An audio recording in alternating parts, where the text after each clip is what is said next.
to come here. So it's my coffee syrup. I do hope that Lilith took accurate minutes of the motion to provide donuts at our events. Munchkins. Specifically yes. Dunkin'. I said Munchkin Dunkins like 40 times. Dunkin' Munchkins, the little ones. Okay. And I'm I'm worried I'm gonna end up talking. So what's your name? Aiden Androli. Aiden Androli. That's a lot. Nice to meet you. I started. What position are you? We're during budget season. I'm switched. Because like when it gets on, you're like like that. It makes Oh my gosh, OPEM is a nightmare. What's your name? I am Hayden Vaughn. I never did it I here, am but I Isaac did it at a different Stokes. college. Nice to This is my meet third you, college. sir. we have fallen soldiers or whatever. That's what you say to be straight. Hello, what is your name? That was my undergrad. Got a reference sharing. I understand. Okay. Nice haircut, by the way. Thank you. Oh yeah, you couldn't see it last week because it was up because it was greasy. So. Real. Olson's here. I get off work at What are you 5, sitting in so, for? You know what? Actually, I get off at 4. That's true, you are a student. Yeah, I am a student. In fact, according to the Constitution, a member of student government. Andrew, so I talked a little bit. I never got my shirt. You Still met the people shirts? who were I never got a shirt. applying for schools. I missed 2 meetings after we I don't know. Oh wait, I should go check. Year and this year, I missed the shirt. He's running for in Bond. both. Additionally, we talked about holding a student government game night, where we play board games or we bowling or something like that. So Yeah, Pablo, Hayden, We talked about that as well. Tyler. And Isaac Stokes made a motion in the committee. I made a motion in the committee where, I don't know, just hold my chest. I don't know. Now why use the ribbon and the shirt? Cause like I cannot say, I want to say, would you willingly? No, it's not Valentine's Day. It's not. I'm good, how are you? table. I did not specify it was mandatory. Yeah, I did. I do have one. Other than the chaoticness In the of next it, yeah. meeting, I'm going to ask for approval of the minutes. That were amended in the minutes, so you can just go back and say, actually, that's how I. Hey, you're playing for off. You can do that, that's allowed. Hey. Did I not, did I say? But you want him to leave? As Lilith. Oh, he needs to. Oh. Really? I can't yet. What are you? Are you going to grad? Yes. Wait, what, are you still on Zoom? I can't. Well, you forgot the other part. Although these events never got approved. I thought that's it. Obviously, we didn't vote on approving these or anything. I thought it said be careful. But if we do that, then you have to get the donuts. Biology. They are specifically the Dunkin' Munchkins, not the full donuts, the Munchkins. Well, we may see. I'm taking like my first technology class. I'm on the taco now. I don't like, I Yeah. understand technology and I like the big scale, especially but like the details and like the little like jargon, I am so. I need to get a gavel. Andrew, can we get me a gavel? I know what I'm diving into, but the water is hard. It helps with your landscape. Did you get my? Yeah.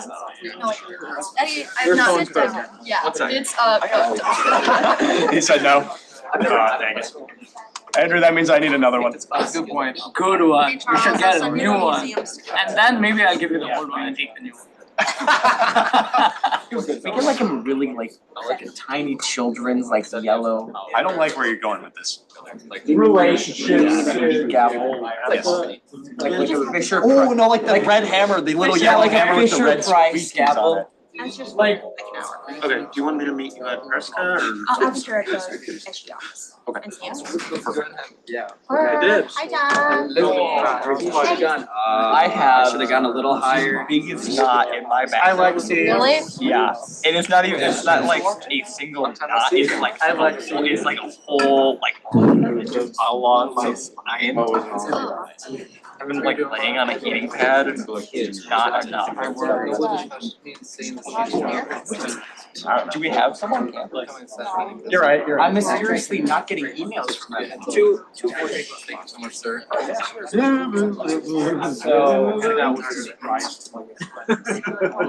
You should. Should we call? I think it's for. It's also the same. We lost. I don't even know. It's got a whole bunch of.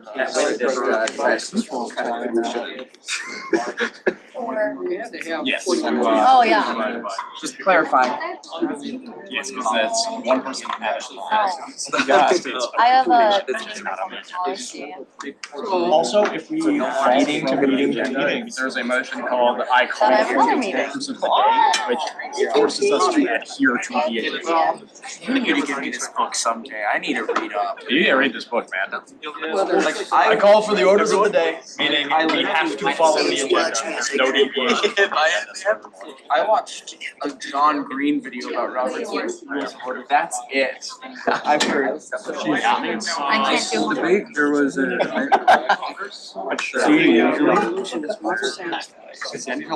Yeah, packets on Google and stuff. Thanks for coming. No, I did not. So. You better not. It'd be a good Senate meeting. Didn't get a chance. When you stand up on the. Yeah, of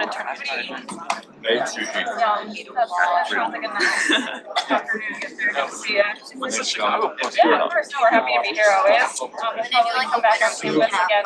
Good shot. Yeah. Should How'd Denver go? How was Colorado? Then we'll get a lot of room for Went to feedback. Colorado. Thanks you. I didn't go. I thought you were gonna be a Trenton man. I was, but I didn't go. Oh, make it? I was worried. I don't know, I've tried two new Well, flavors. outside Trenton, I'd be curious to know what you think. I'm gonna find, I'm gonna find a seat where I'm not this way. No, what's going on? President looking sassy. How are you? Good, how are you? That's great. This is gonna be pretty packed. Yeah.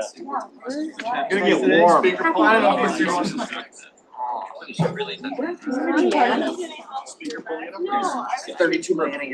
But I'm ready. Rumble. Someone say this is the greatest trick in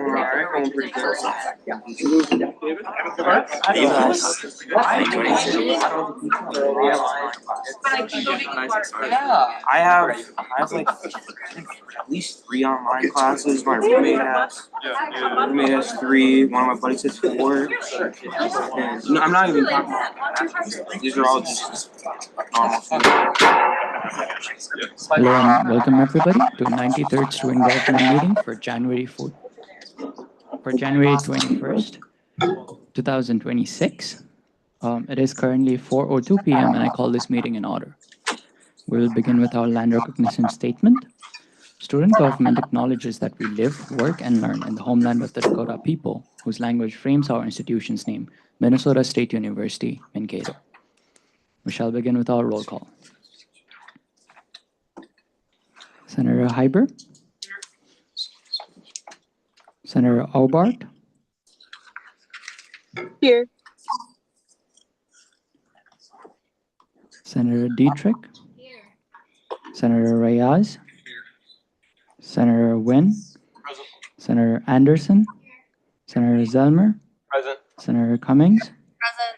Senator Ide, Present. Senator Hiluka, Here. Senator Isaac, Senator Knauer, Senator Johnson,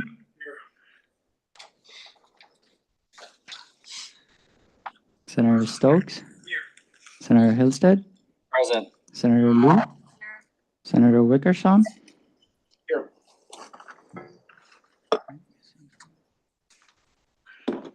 Senator Johnson. Still here. Okay. All right. Vice President Kafli, Senator Kabad is also here. And Vice President Kafli? Not here. President Corrin? Present. Senator Bartlett? Here. And finally, Senator Rea. All right.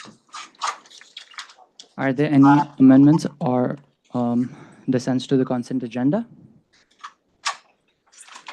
Any amendments or dissents to the, yes, President Calderon? Motion to change the presentation for Campus Rec from 10 minutes to 15 minutes. Any seconds? Any objections? All those in favor of this motion, please raise your placard. All those against it?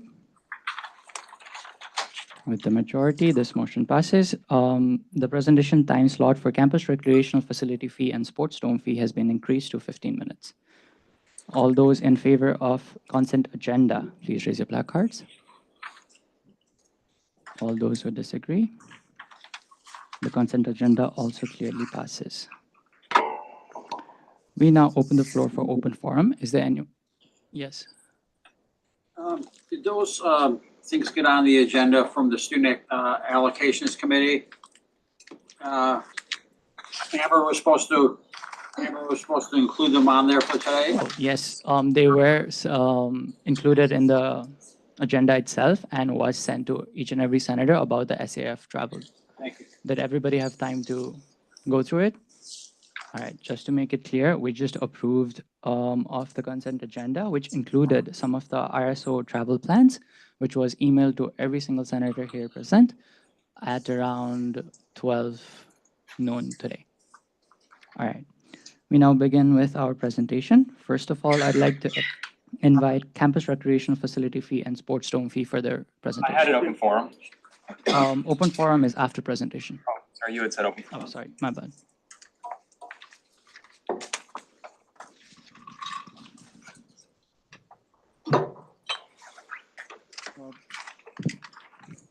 This on, yep. Good afternoon, Todd Finkston from Campus Recreation.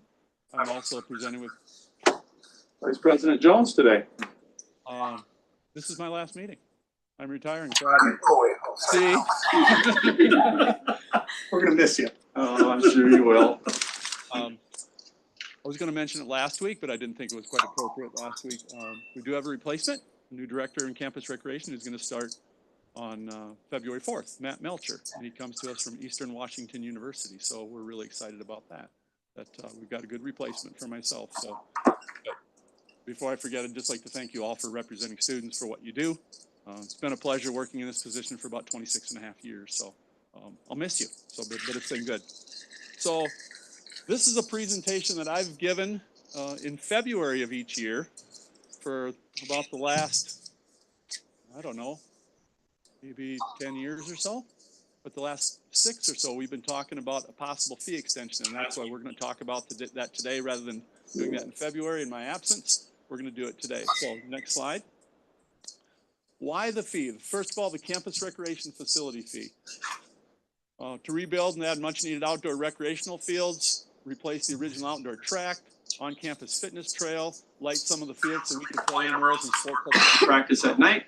We needed quality, safe fields for softball, flag football, soccer, rugby, lacrosse, ultimate frisbee, and more, and the need for storage rooms and restrooms. We did not have these facilities when I was an undergrad student in the late 80s, early 90s, and up until late 2000s. So next slide.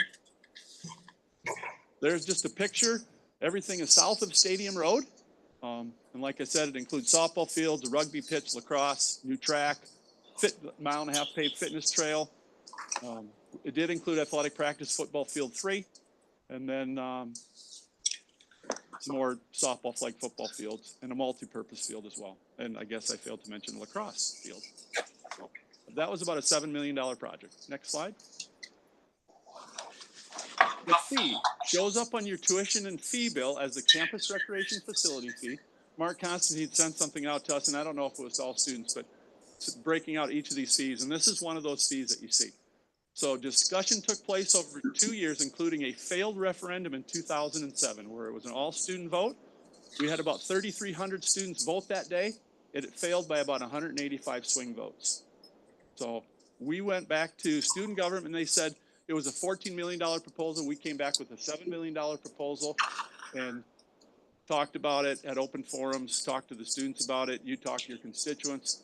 And then a motion was made and passed by this body in spring of 2008. I believe it was February of 2008, and it passed, and we began collecting that fee in fall of 2008, so fiscal 2009. Debt service for the construction will be paid back over 20 years. It'll end after fiscal 28. But again, like I've been mentioning in past years, we need to revisit this fee as there will still be annual operations and maintenance costs paid out of this fee each year, along with the need for renewal and replacement dollars. Originally, it was to replace the outdoor track. We've replaced lawnmowers. We've done upgrades to the rec fields, converting Intramural Field 4 from a softball infield to another open rec soccer field. So we've done a lot of work utilizing some of these fee dollars already. Next slide. Breakdown of the fee. So currently it's $2.31 per credit hour, banded at 13 credits. So if you're a full-time student, pay $30 per semester for this fee. We take in approximately $780,000 a year in student fees. We earn some interest on that as well. Next slide. So the expenses on this, debt service on approximately $7 million is about $500,000 per year. That's what we pay back on the bonds. There's a fund assessment by Min State. We talked about operations maintenance, that's for ground staff, fuel, utilities, materials, supplies. It was around $125,000 a year when we started back in 9-10, and that number has grown to $200,000 a year because of inflation. Renewal and replacement fund, that's where we set money aside each year. So in the case that we have to replace the track, replace a mower, whatever it might be, put synthetic turf in the infield of the outdoor track. That's a summer 26 project, but we've got money to be able to do that. Next slide. Now let's talk about the seasonal sports dome fee. Next slide. Why the fee? To move all of our outdoor sports, rugby, lacrosse, baseball, softball, football, soccer, ultimate frisbee, from outdoors in the winter where they would practice in our field house and in Shelburne Gym onto a bubbled turf facility, synthetic turf facility. Facility provides much needed winter/seasonal space for recreation athletics. There are no human performance classes that are offered currently, but we do a lot of community/regional rental groups and individuals as well. The dome a few years back, we put fire suppression in it so we don't take it down. Originally we were going to take it down every spring and put it back up in the fall, but the cost is too high, so the university invested money into the dome to put fire suppression in it, so we can use the facility year-round. We've also insulated the facility so it's not as cold in the winter, like days like today when it's really cold and windy. It's not, because that's a living, breathing facility, and air gets into there, okay, because it also escapes. But it's not air conditioned, so in the middle of summer, it's a very warm facility, and we really don't use it unless it's early morning or late in the evening. The direct sunlight, when it's 90 and humid, it's about that same temperature indoors. So, next slide. The fee, so it shows up in your tuition and student fee bill as a seasonal sports dome fee. The students voted yes in December of 18 to an all-student referendum. The student fee contribution, you're paying back the $10 fee per semester that full-time students pay. You're paying back around $2 million of the $6 million project. The university is picking up the rest of that cost through the reserve. So debt service, we'd be paid back over 10 years. It'll end after fiscal 29, and that's at 77 cents per credit hour, banded now at 13 credits for $10 a semester. And again, there's repair and replacement items in that facility as well that we need to talk about today. Next slide. So a little breakdown of the fee and the revenue and the expense there. Student fee revenue pays a portion of the bond payback, and MSU pays the remainder from the general fund. Self-generated revenue that we take in, that's for annual operations and maintenance. A totally separate budget from Campus Rec. This is the sports dome budget. So the revenue we take in is currently around $180,000 a year, and that's rental revenue.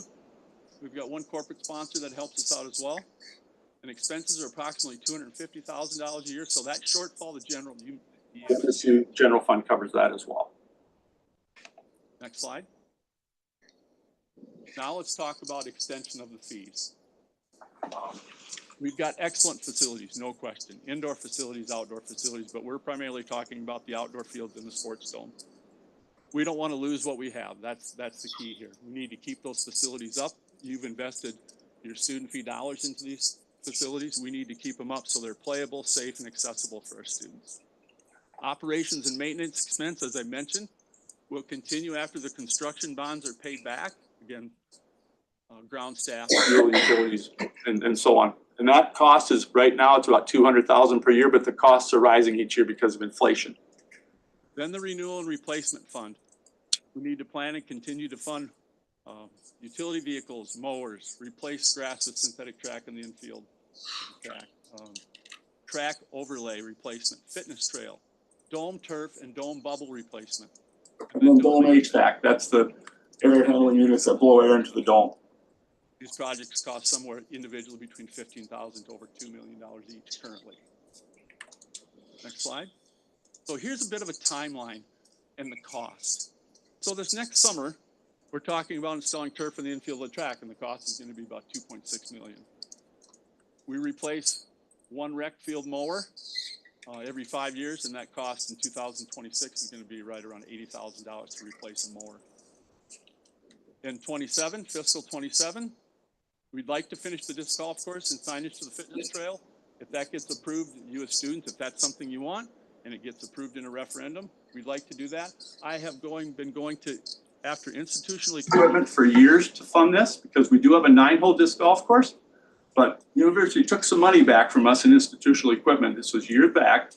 So we weren't able to finish it with signage and things like that we want. So this has really gone from a $10,000 project to about a $25,000 project. But that needs to be approved.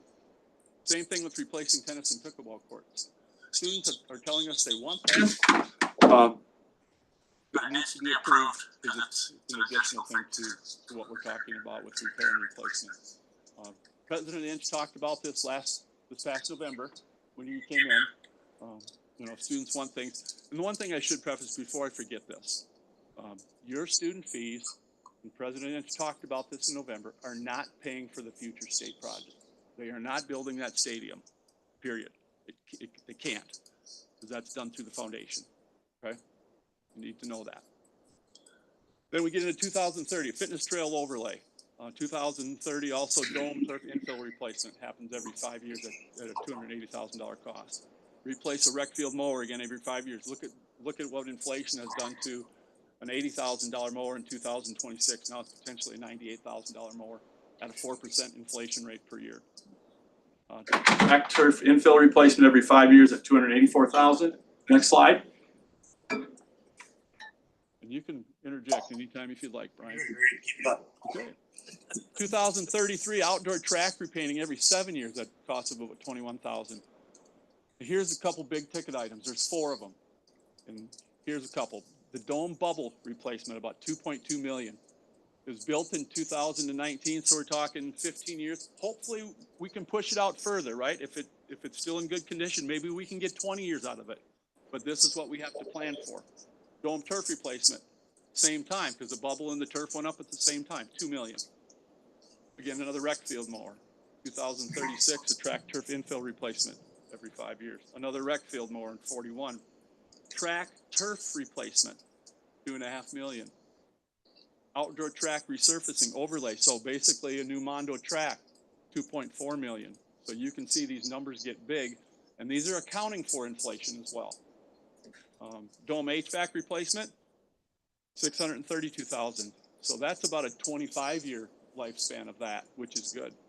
Another fitness trail overlay of $320, and I think that's maybe where I ran it out to. I ran it out about 20 years. Okay, next slide. The current plan, as I mentioned, is to replace the grass infield of the outdoor track in the summer of 26 with synthetic turf. The cost is around $2.6 million, higher than what we anticipated and what we originally thought. It really is. We have around $1.5 million in the replacement fund. So where are the extra funds coming from? Brian and I sat in meetings a week and a half ago. I think it was on January 9th. With, Vice President Gillespie and Steve Smith, who, so I had accountant at the university. It's like, what do we do? Is there money in the general fund to pay the difference? Or can we borrow from the general fund and pay it back over time with student fee dollars, with this campus rec facility fee dollars? That's why we're coming to you, because we need to talk about this fee extension and how critical it is to put turf in that infield, that track, and to cover some more of these projects. We've talked about maybe borrowing internally from other areas, but we don't know if that's an option. But we're trying to figure that out. But we do know, and we've got Senator Hillica was on our Campus Rec Advisory Committee. Cam from soccer clubs in the room as well, served on the committee, and 2 other students, along with myself, and Sam Steiger was in on those meetings. But we've talked about all this, and the Campus Rec Fee Advisory Committee is supportive of this as well. But decisions need to be made, but the important thing is that we're committed here as a student body and administration to keep these fields and facilities in good condition. So the current fees are $40 per semester for full-time students, which generates about $860,000 a year. Based on credit generation, we ballparked it at about $280,000. We generated, Mark, $279,500 last year is what we used for a number of credits generated, student credits. So this is the kind of revenue that we generate.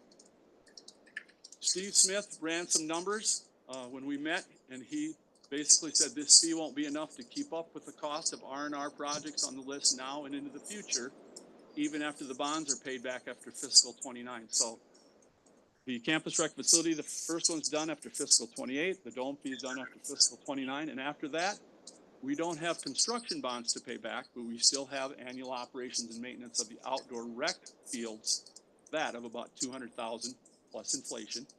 So there's going to be a lot of revenue potentially, right? But we know that $40 per semester isn't going to cut it. The key point is the bottom one, that we've had no increase in these fees over 18 years of the campus rec facility fee and over the 7 to 8 years of the sports dome fee. But costs have increased each year because of inflation. So down the road, we've talked about, you know what, we really need to do a better job of planning 4% per year. So no increase in those fees, even though our costs have gone up and replacement costs have gone up, staffing costs, utilities, all those things. Next slide. So the question is, are students willing to pay $40 a semester to continue the fee, but more than $40 per semester? For every $1 per credit increase, so $1 per credit means, banded at 13, means $13 per semester, generates approximately $280,000 more for the year. A $2 per credit hour increase, and that would be, $26 increase. That would generate another $560,000 a year more. So again, Campus Rec Fee Advisory Committee supports an increase, but we would obviously need the support of student government. If you say we want to take this to a referendum and let the students, decide, but we'd have to have open forums, we'd have to have tabling, we'd have to do all those things. The communication piece would be really important. And we would like to go to a referendum potentially this April during student government election season. Next slide. What else do students want? So past years, past Campus Rec Fee Advisory Committees, surveys, student groups, Maverick Adventures groups, all these have said, this is what we're interested in. Campus Rec Fee Advisory Committee, we talked about what they were interested in as well. And they'd like to see new pickleball tennis courts to replace our tennis courts that are really almost no longer usable because of the cracks, and facilities management has said we're no longer doing overlays on that facility anymore. Expansion of the fitness trail, and also, as I mentioned, creating an 18-hole disc golf course going from 9 to 18 holes. Expansion of the rec center, students have said many times they'd like to see that, a larger weight room, Maverick Adventures bouldering facility, remodeled locker rooms, and more. The Otto Rec Center expansion is not included in this fee extension. I want to make sure that's clear. We talked about the campus rec facility fee and covering those repair and replacement things that we've not talked about if we do a rec center expansion. That would require a larger fee. And as I mentioned earlier, this is very important, and we feel as administration, it's our responsibility to maintain and replace assets that you have paid for, okay? You as students have paid for. We've got great facilities, let's make sure we keep them safe, accessible, and playable for future Mavericks. That's really important. We've made a commitment and we want to keep it up so these facilities stay in the condition that they're safe and playable. And I believe that's the last slide. The next one I think is going to say ask for questions. Brian? That was perfect. Just real quickly, I want to thank Todd publicly for all of his work and commitment. Todd and his team, Sam and the rest of the staff have provided some really incredible opportunities that didn't exist when I was an undergrad student either. And not only are they there, but they're maintained. Those fields are really incredible opportunities for our students, general students to use. And well, Todd, I really valued his help in getting us to this point and helping me kind of prepare for what will come after Todd leaves. We don't have all the math done yet. So we wanted to present what we had now while Todd was still here and know that between now and April, when we would hope to come back with a referendum, we'll have a few scenarios mapped out with math, right, to bring to this group to talk through under consultation with the Campus Rec work group to what do the students want to pay for? What level of facilities and activities are you willing to pay for, knowing that price sensitivity is really important right now? So that's kind of my commitment for moving forward in Todd's absence, but again, really thankful to him for his leadership to this point. This is an important project. We've got great facilities now. Now it's important that we maintain them and keep them in good condition, and that's going to take some money with repair and replacement. Thank you so much. Do we have any questions, senators? Yes, Senator Zellmer. Thank you and happy retirement. I was wondering, so you had mentioned that the community uses our rec center as a dome. How much profit does the university make from the community using those? Or do we charge them or not at all? So right now we're generating about $180,000 for dome revenue annually. Our costs are about $250,000. The shortfall is paid by the general fund by the university. It's not paid by student fees. Your student fees, as far as the dome goes, are paying $10 a semester to pay back the construction bonds. We're not paying operations and maintenance for that. I think it's a good example too of when the dome was planned for, the plan was for revenue to offset the maintenance costs.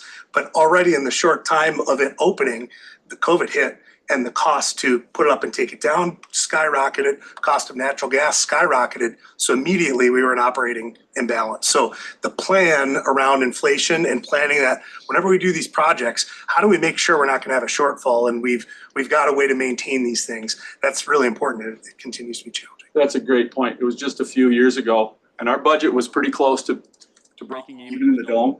And natural gas prices almost doubled and we had a cold long winter, and it blew our budget right out of the water. We couldn't have predicted that. Senator Wickersham. I want to thank you again on behalf of the student government for your work here at our university and wish you the best in retirement. My apologies if I may have missed it in the presentation, but do you have a general number for an overall shortfall that that Campus Rec may be experiencing going forward without a fee increase?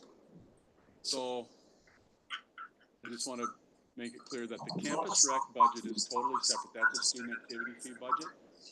This is the Campus Rec facility fee. Okay. And right now, it's not in deficit. We've got $1.5 million in the replacement fund of the Campus Rec facility fee. But when we're putting turf in the infield of that track at a cost of $2.6 million, we're over $1 million short right now. And I honestly thought, and it was a few years ago, it was about a $1.3 million project that we were budgeting for. Well, that's changed over the course of the last few years. Can I yield to Sam in the gallery? Yep. Just the list on his PowerPoint had a lot of big numbers on it.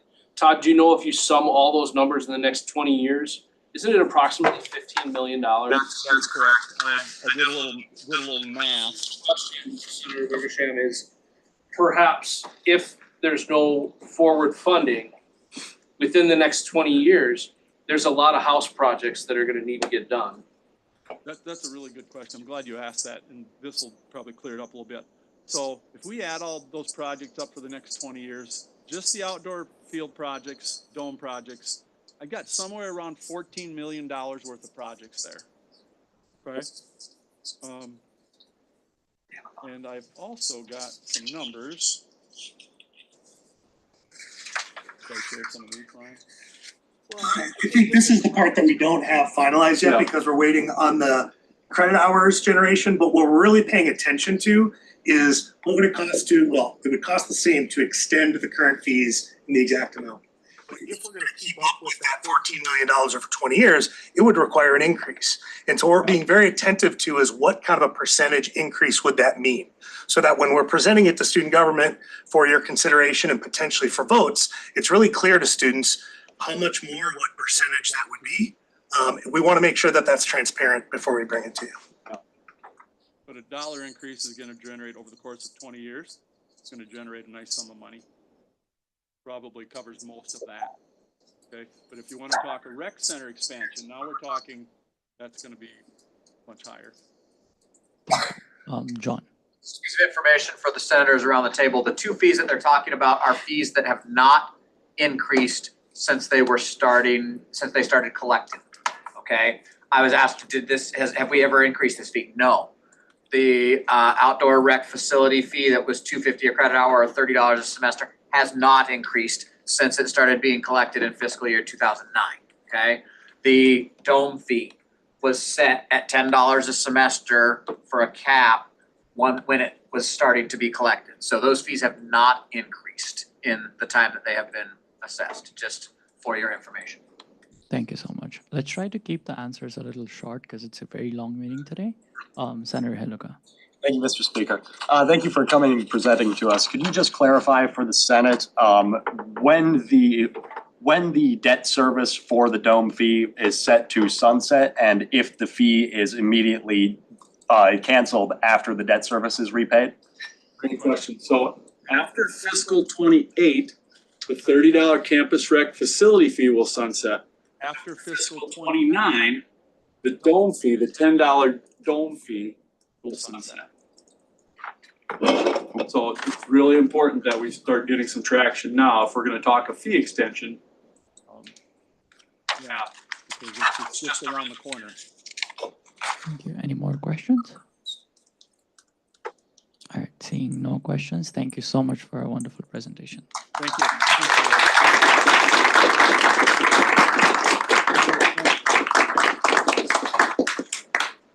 Our second presentation for the day is by Students United. I please call them up front. Just a reminder, the presentation time allocated for Students United is still 10 minutes.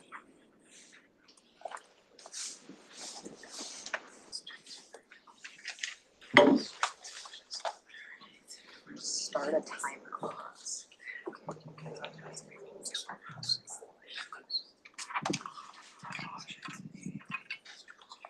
Okay, just starting a timer here on my side so I can we can make sure we get to 10 minutes. But hello, it's great to see everybody here today.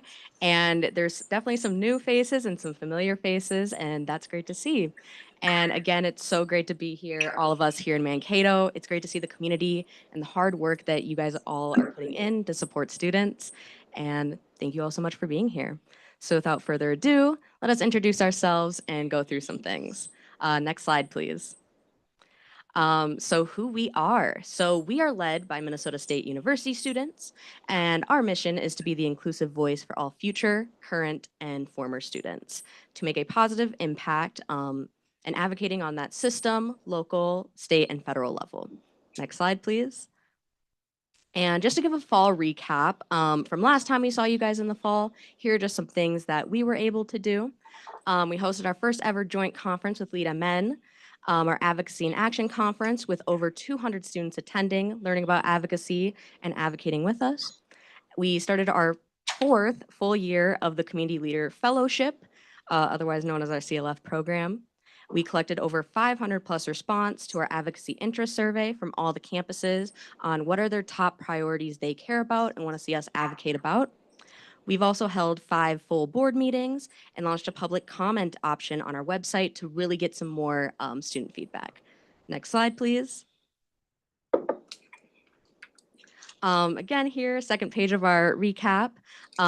Me and the vice chair here testified on student needs at the Board of Trustees, as well as holding meet and confers with Chancellor Olson and the systems office. And then I was able to testify in the fall on behalf of students on the high costs that are going on and to help legislators understand the high costs students have. We passed our advocacy priorities for our upcoming legislative session with the Board of Directors. And of course, we completed all of our fall campus visits and we learned a lot. And we launched 3 new resource toolkits on our website to help students navigate how to apply for SNAP or WIC, how to navigate health insurance, and know your legal rights resources. Next slide, please. Wonderful. So as we are looking ahead to this legislative session, what we're working on this year, that is prioritizing student parents, and this includes prior to registration, data collection, and ensure that they're connected with the relevant resources. We are reducing waste on campus to ensure that any excess food is delivered to those in need. We're simplifying transfer pathways through reforms like common course numbering to reduce transfer barriers. Next slide, please. Additionally, we're scaling direct admissions in Minnesota to ensure proactive college admissions for high school students. We're also looking to invest in student safety, and this includes the HEAPR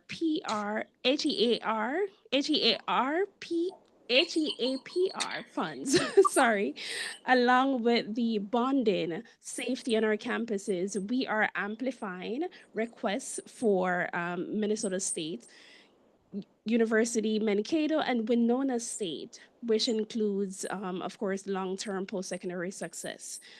We are also proposing a fully funded tuition freeze, and this is a capped tuition to ensure that tuition remains affordable for students. Next slide, please. I'll be going over the budget section of it. So the Students United Board of Directors set our annual budget. We'll just be going over that next. So how we create a budget is basically that we look at data from students, alumni, partner organizations, finance, and fundraising professionals while following industry guidelines, also aligning ourselves with the strategic plan from 2021 to 2026, which is also on our website. And lastly, feedback from you guys. And this year, we've pulled data from our advocacy interest survey to inform our budget. Next slide. So our budget breakdown, we have our fiscal team on the right of who are the decision makers, key leaders, influencers, resources. I'm the treasurer of the organization, so I also have a fiscal community that Andrew is also on. Basically, the categories in our budget breakdown is student advocacy, community leader fellowship, student connections, which also include campus visits that we're doing right now, operations, which are basically costs to operate the whole nonprofit, fundraising. Next slide. So our current budget based off the feedback is on the table right there. Student survey results showed that students wanted us to prioritize the student advocacy and leadership programs. And that table there shows exactly that we prioritize those initiatives in our fiscal year 25 budget. Again, so there's another survey that we're doing. If you just scan it from your phone or take a picture of it, and you also have a copy of this on your own laptops, if you respond to the survey, let us know your thoughts. You'll also be you'll have a chance to win a gift card, but also the survey is ultimately to help us understand and gain perspective while also making budgetary decisions. Wonderful. So we are moving on to our Community Leader Fellowship Program. This is a 1 full year fellowships. We have 2 of our fellows who came with us today, and this grants them exposure to working with us as officers, but alongside staff at Students United as well. They have weekly cohort meetings. We have our 2026-2027 applications opening up in early February, so be on the lookout for that. Next slide, please. Scholarships, this is another exciting opportunity. Apply, apply, apply. We can't emphasize this enough. We personally believe this is underutilized, and we want to see more students maximizing on this opportunity. Applications are open February 1st for all scholarships with the exception of the Tim J. Penny Fellowship. That will be opened in September of this year and closed January 1st to be awarded in the spring semester. Next slide, please. Officers application is also opening up very soon, and if you'd like to assume any of our roles as we are transitioning, would love for you to avail yourself of those opportunities as well. It opens July you'll be serving from July 1st of 2026 to June 31st of 2027. Applications open on February 1st likewise, and it closes on March 14 at midnight. Next slide, please. Webinars. This is an excellent way to keep abreast with a lot of what we're doing. We spoke about scholarship opportunities, the Community Leader Fellowship Program, and of course our legislative agenda, which was approved by our Board of Directors. If you'd like additional information on this, we are hosting virtual webinars. The dates are listed here. You could snap a quick photo so you could keep abreast with this as well. And all the information that we have provided today is also on our website. So that's an excellent resource and a great place to make reference. So for scholarships, February 16th, on March 17th, we'll be talking about the fellowship, Community Leader Fellowship Program, and our legislative agenda as we are preparing to go into our legislative session. February 9th is when that was scheduled for. Next slide, please. And then I get to take the last section of the PowerPoint here, but we wanted to open the floor up for questions. And if there are no questions for us, we got some questions for all of you. Do we have any questions, senators? Yes, David. Mr. Speaker, this Senate spent a lot of time over the last 2 years trying to get the ceiling for graduate students, the working ceiling, from 14 hours per week to 20 hours per week, which would be the same thing that the undergraduates are using. Now, I grant you that Minnesota State was the only institution of the 7 big ones that actually was following state statute, while the other 6 were not, but that's on them, that's not on us. I believe Students United actually got a bill authored last spring, but there wasn't enough time to process it. I didn't see anything about graduate students and helping graduate students. Did you just forget about us or what? Thank you for that comment, and thank you for the question and the advocacy that all the students here at Mankato have been sharing with us. This is not a matter that we've forgotten about at all. Actually, it's an issue that we really care about. And yes, as you stated, we were able to introduce this bill onto the floor. And we are still working with students here, and we'd love to hear more feedback about sorry, I lost my train of thought there. About the graduate hours, and we're still researching and investigating and would love to open up a bill this year as well, on top of our priorities that we stated. Any other questions, senators? I'm glad, David, you brought that up. It's one of those topics that I've been talking about for 20 years, because in order for us, and we're not talking graduate assistants, we're talking graduate student hourly, that it's tough for us to even recruit because they don't have a graduate assistantship and they're looking for time on campus work. And they can only work 14 hours a week or 20 in a pay period. It's just not fair. Financially, it's not fair to them. So it would be great if we could continue to push this issue and get something changed at state level. Thank you. Yeah, thank you.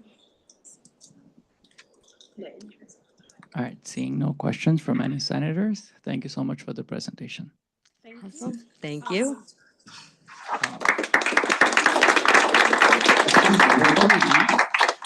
We did mention that you had some questions to the senators as well. Fit that in. Oh, the questions were actually in the presentation, just so for accessibility reasons, so everyone can just read along to those questions. If you wouldn't mind pulling those up just for a second. The final page.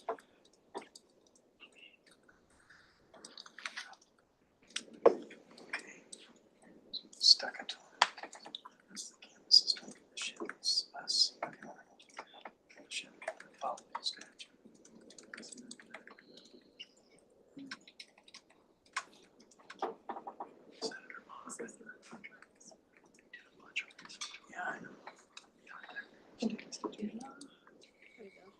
And And these are our 3 questions we had towards the senators, and feel free to answer how you see fit. And again, if speaking in this public forum isn't a comfortable way to share that, our emails are always open, statechair@studentsunited.org, or we have open forums and surveys you can do as well. But the questions we have here for you today are, what are some of your main concerns right now? How can Students United support the work that you all are doing and advocating for as a Senate? And are there any ideas on how or what we can do to best support students in this moment? Of course, we've heard feedback from Andrew and a couple people here in the audience today, but if there's anything else, the floor is all open for you guys. Senator Hillstead? Yeah, definitely a big concern on our campus right now is Armstrong Hall. I know that's part of the state budget request usually.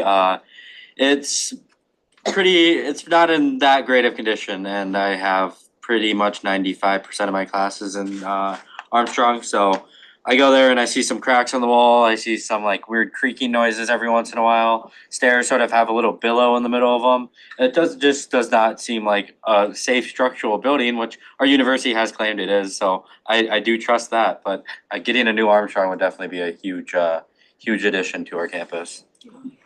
Wonderful. Thank you for sharing that. And as we have previously stated, that is among our legislative priorities, bringing those bonding issues into our legislative sessions. And plus your experience too, we have Lobby Day going on too, and that firsthand experience would be really amazing to share with senators. So please join us on February 23rd and the 24th, because they would love to hear personal stories like that, and it would help aid in that budgetary policy thing. So already on my calendar. Cool. Thank you. Senator Zellmer? Hi, thanks for being here today. The biggest kind of concern that I've heard from other senators and constituents would be the tuition increases, and if we're going to be looking for another tuition freeze. Can you comment on that and what you're working towards? So, that was also proposed. We had that approved by our board of directors. So as we're going into our legislative session, I know that that's a topic that we're looking to tackle as well.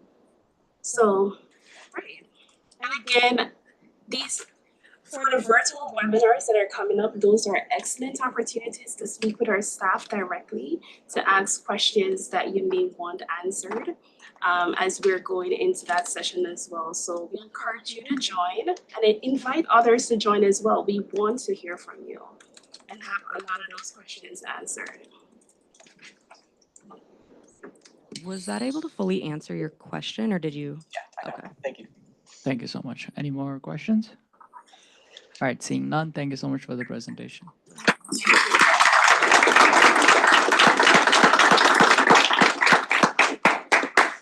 Now open the floor for open forums. Is there anyone here today for open forums?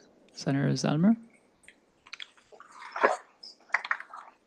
Hello everyone. I'm going to be passing out a little information memo regarding the Ethics and Standards Commission, which is part of student government. So there isn't a lot of information regarding ethics and standards in the Constitution and bylaw. There's a little bit, but me and the Ethics and Standards Commission worked on this last semester to try to give more information out about how do you send people to ethics and standards. If you are sent to ethics and standards, what to expect. So just a couple key points, I'm not going to read it. We're a commission under student government. We're unlike a lot of other commissions, which we have private meetings. So those can be like who is invited to join into a meeting is decided by the commission or people sent to the commission. It's made up of 5 people, 4 of them are voting members. 1 of them is a student senator. 5 student members who are appointed, who are voting members, and then 1 student senator who is the chair and is not a voting member. If you're sending someone to ethics and standards, please forward that to the speaker and not to me. It goes through the speaker and then the speaker will send that to me. What else? We deal with student government members, so that could be commission members, committee members, senators, cabinet members, anyone in student government, so not just your average students. And regarding the kind of, I guess, bylaws and constitutional rules written, so not student conduct. If there's a student conduct request, that should be sent to student conduct at Mankato. Yeah, so just a little bit of information. If you have any questions, feel free to email me. It's on there, and read on up. Thank you. Thank you. Do we have any questions for Senator before he leaves? Yes, Senator Rhea. I'm reading through this, but this gives a lot of power to the chair to, like, a lot of discretion. If your complaint is with the speaker or some of the members of the commissions, what would you do? So that's kind of a hard one to do because it doesn't specifically state in the Constitution who decides to accept a ethics and standards complaint. In the past, it has typically been the chair. So like for me, if I have someone sent to me who hasn't been attending Senate, because you have to attend, you can't just skip. Typically, I just approve those through, but often I will refer to the commission to decide to accept or deny. We've had that this year where I found that it would be better that the commission decides. So it's not like stated in the Constitution. So it's a hard one. It's kind of the hard part about the job is how do you manage that? So a lot of the past precedent has been taken that the chair will decide on a lot of the things, but they could also the chair could also refer to the commission to decide that. And those on the Constitution Commission, if you want to add more information, that'd be awesome. Any other questions? Any more questions for Senator Zellmer? All right, seeing none, thank you so much.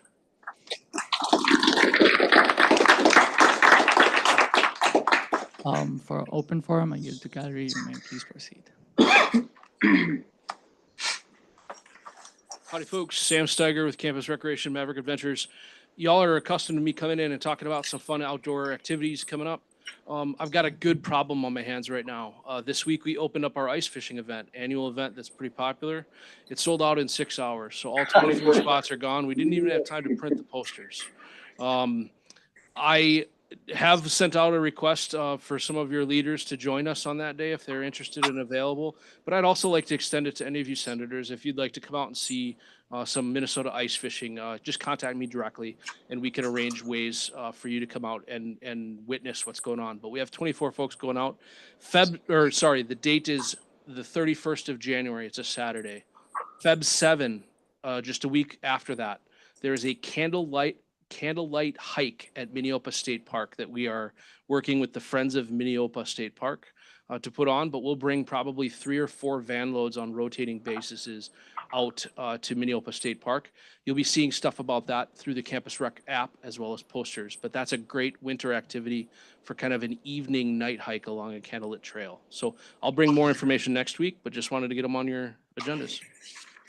Thank you. Do we have any questions? All right, seeing no questions, thank you so much.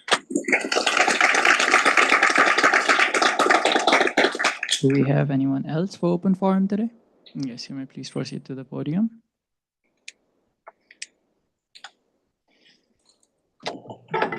All right. Some of you saw me last week. I'm Cole Coots, president of Mavericks for Change. There's 2 things I want to touch on. The first one being that there is still going to be Border Patrol on campus for a career fair on the 26th. And all I'm going to say about that is if the institutional levers aren't used to get Border Patrol off campus, we will demonstrate against Border Patrol. Whether or not it's inside the building, we still have yet to decide. But, this is an organization which is right now in Minneapolis, outside of its jurisdiction, tear gassing Minneapolis residents with a carcinogenic variant that's nice and green too, so you can tell that it's bad for you. And they're kidnapping people. Already a Minnesotan has died in their detention in Texas. So as the bodies continue to accrue, the resistance is going to get a little more militant. And that's why if Border Patrol is going to be here on the 26th, we are going to be outside that Border Patrol event. Secondly, I have a speech which pertains to one of the resolutions on the docket today. Formerly, it was the resolution to condemn retrenchment. Now it is the response to 2025-26 retrenchment actions. And a part of what I have to say is about a lot of the changes which were made to the resolution. So I'll just delve right into it. Before I reiterate the virtues of this resolution, I want to address Senator Frost's reaction to last week's delay and why I share his disappointment in student government. While not composed, Frost raised a reasonable reaction to the conduct of this body and their waning commitment to actionable change. Mavericks for Change exists to uplift the voices of students without representation and challenge the limits of activism and expression on this campus. Without the distinction of titles and positions, we've passed several resolutions which far exceed the capacities of student government to respond to controversy and crisis. We're responsible for the resolution to protect pro-Palestinian voices and the resolution for non-compliance which pertain to ICE, both proactively tackling issues which otherwise take years to garner the recognition of senators. Our philosophy of challenging those institutional boundaries is precisely why I share Frost's disappointment. When presented with the most compelling, categorical, and in-depth explanation of the severe deterioration this administration has caused our education, representatives not only cut short that presentation, but wouldn't spare the time necessary to pass that resolution as presented. Not simply a crude dismissal of a professor's time and effort, but the principle of the resolution itself, whose language has been diluted into an unrecognizable, whimpering, and powerless letter, reducing the emphasis of condemnation into another shapeless glob of collaboration and compromise. It should be insulting enough that ludicrous tuition increases constantly pass this university's boards and committees without a single truthful consideration towards the needs of hardworking students and the ever inaccessible necessity of college education in general. Already, students are made to balance their education with jobs, while international students face a barely disguised rendition of indentured servitude to afford a somewhat dignified living on campus. Now, our administration has fundamentally altered our educational model for a cynical, marketized, austerity-driven model designed purely to offer our students less and less. They've reduced tenure to a suggestion, humanities to a periphery, and the prestige of our degrees to a laughable piece of paper. How can any senator who believes themselves truly representative of their student body in remotely good faith issue anything short of a condemnation? How could anyone from this body comfortably celebrate compromise with such a belligerent administration? So often the wishes of students and the powers of their government are treated as secondary and negligible to the desires of suits and consultants who give themselves raises while making a quality education impossible, unfairly compensating student workers, understaffing critical departments, and now systematically whittling our arts degrees into shavings without any consideration for the opportunities we once provided. You should feel compelled to stretch the boundaries of your influence, to demand more, to recognize this clearly apparent disrespect. And the actions of this body throughout the past few weeks demonstrate only that students cannot be confident in your willingness to embrace those methods. Time is up. Will you be taking any questions? I have like 1 more minute of speech to give here. And it's Will you be taking any questions? The time is up, unfortunately. Motion to allow an additional minute for the open forum speaker. Any seconds? Any dissents? All those in favor of this motion, please raise your black card. All those against it? Seeing this, 1 minute has been added to your time. So again, I'll reiterate the points provided by Professor Cooley before you so considerately cut her short. This administration retrenched 7 tenured professors without any present budgetary necessity under an irreplicable formula which disregards high enrollment generals and discredits majors with low enrollment in high difficulty courses, all whilst cutting and consolidating courses without any consideration towards students' needs. Arts, languages, indigenous studies, and civil engineering all face existential short staffing as a consequence and without any recourse throughout the coming years. If we accept this precedent, our educational capacities will severely decrease as tuition continues to rise, all indicative of profit first, austerity-driven strategies which have no practicable application in public education whatsoever. If this strategy is completely implemented, the remnant of our course offerings will produce almost exclusively STEM graduates woefully ignorant of the historical, moral, and ethical impacts of their lives' work. Civil engineers will carve highways around our neighborhoods, blissfully unaware of the storied history of racialized redlining. Doctors will brush away the pleas of patients of color without considering the history of worse healthcare outcomes from marginalized communities stemming from tendencies to disregard their symptoms. Legislators and inspectors, without considering the rampant sexual abuse historically associated with law enforcement, will negligently set aside their constituents' demands because they chose not to act decisively against an administration which made that education inaccessible. Thank you so much. Will you be taking any questions now? Yeah. Senator Wickersham? I would like to ask, and this is a genuine question, so please do not dismiss it. What would the difference in effects have been from passing the previous resolution this week as opposed to last week? So language is important because it is the only tool at your disposal as members of the student government. And one of the things I emphasized is, as representatives of the student body, you should embrace a willingness to extend the boundaries of your influence and to use language that is more suggestive than collaboration, compromise, suggestion. We strongly urge has not achieved the change that people are looking for from this university, and that's why we need a condemnation. Senator Hillstead? Good to see you. I know you have attended a couple of our Turning Point debates, so good to see you there as well. Just one. I'm coming with this question. You coming here and basically ripping the Senate apart. How do you expect us to support your future agendas in the future, especially with the language that you used during that speech? If you cannot legislate because you have a petty grievance with a speaker or a legislator, then you are not doing your job correctly. And the things that I have said today are only even more validated. Senator Dietrich, followed by Senator Rea. Senator Rea was first. Senator Rea, followed by Senator Dietrich. You know, I really admire your passion and your dedication to making change and making things right in the world. I disagree with a few things you said. I want to point out that you said that the only thing we have are words. I disagree.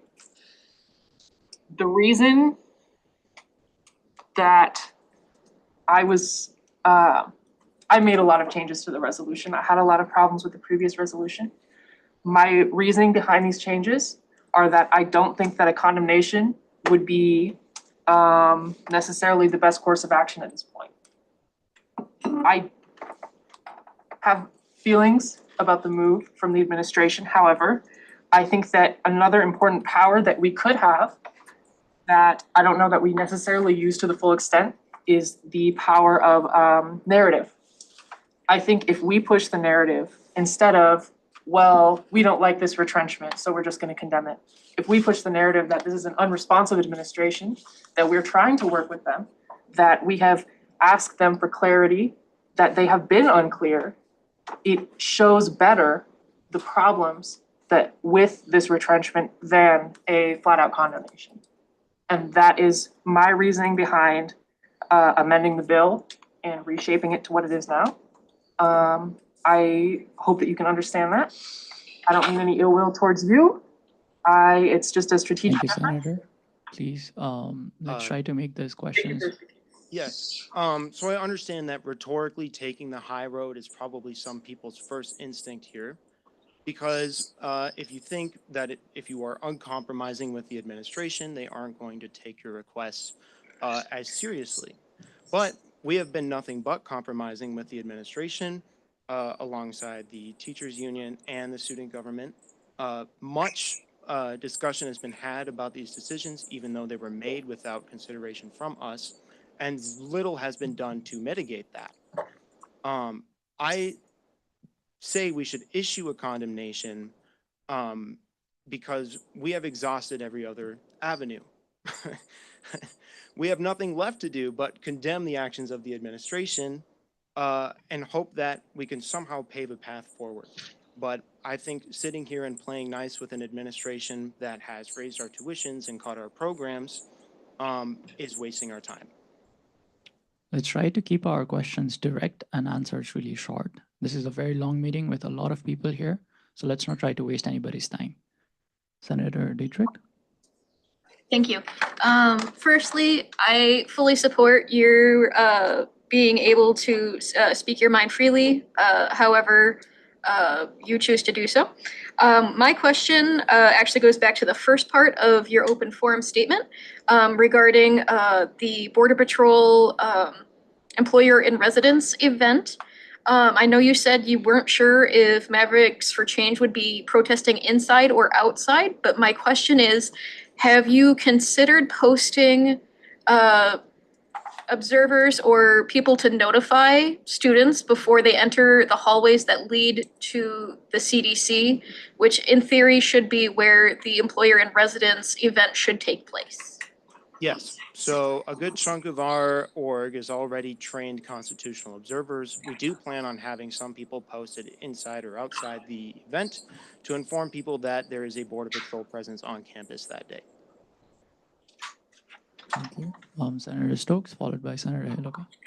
Hi, I'm going to move back to the previous lineup of questions. If the resolution in its current state passes, what would be the following procedures you would hope that the Senate would modify or yourself would speak on in following Senate meetings?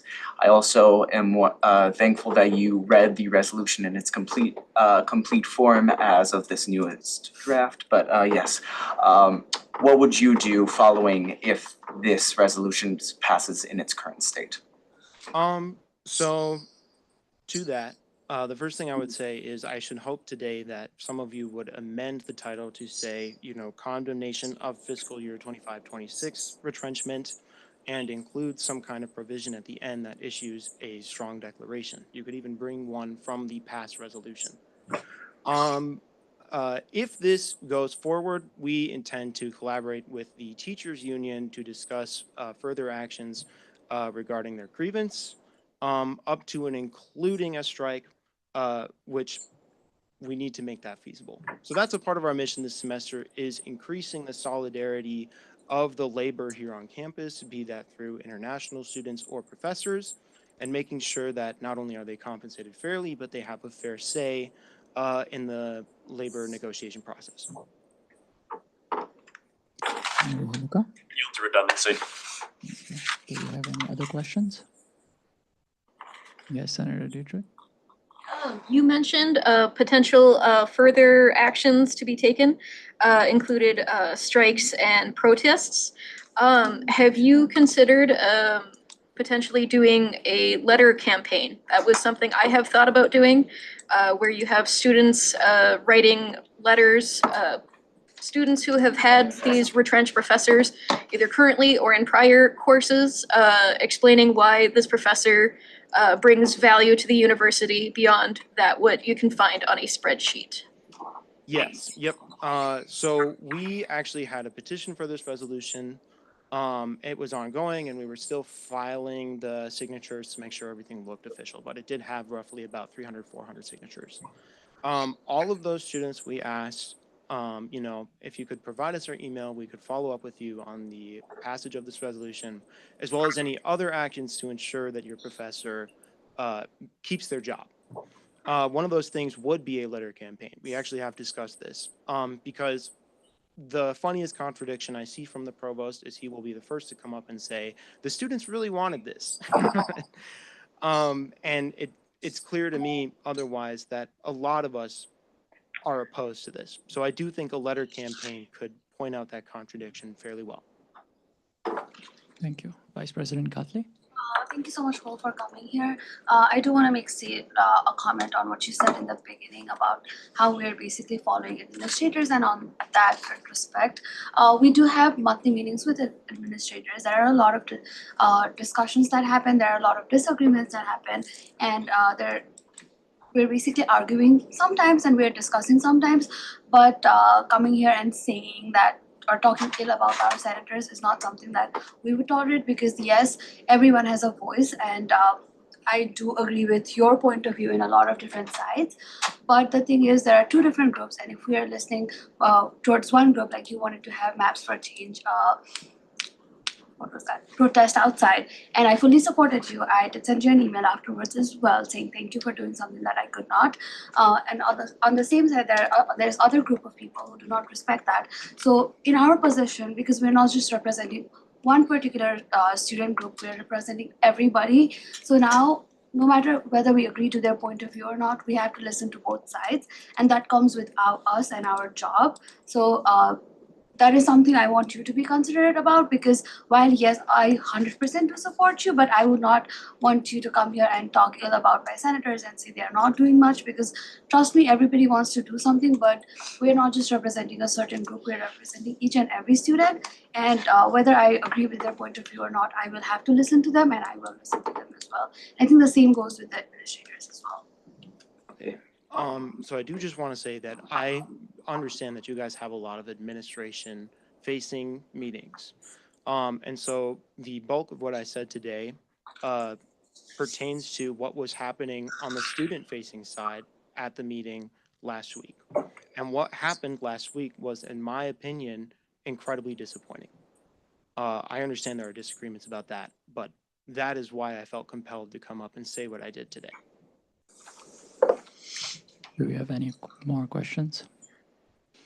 All right, before we adjourn with all the questions, I would also like to say something. Let's try to think about what happened last week. And clearly, the senator in hand did apologize for everything that happened. And he stated that the outburst was not something that is a part of student government. Let's not forget that. And you coming up here and defending that action does not really make sense. All the senators here represent all these different students just to make sure that we are there for everybody and everybody is trying their hardest. You can't just come up here and then start saying ill things just to show your disapproval of what happened. Last week could have been avoided with proper presentation timing, explained to any of us priorhand. We would have given you ample time for presentation itself that would allow us to understand the things better.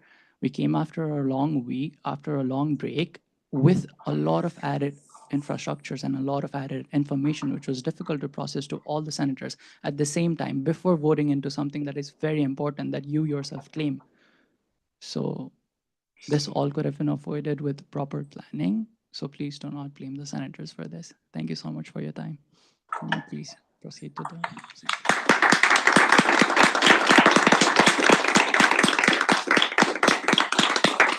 Yes.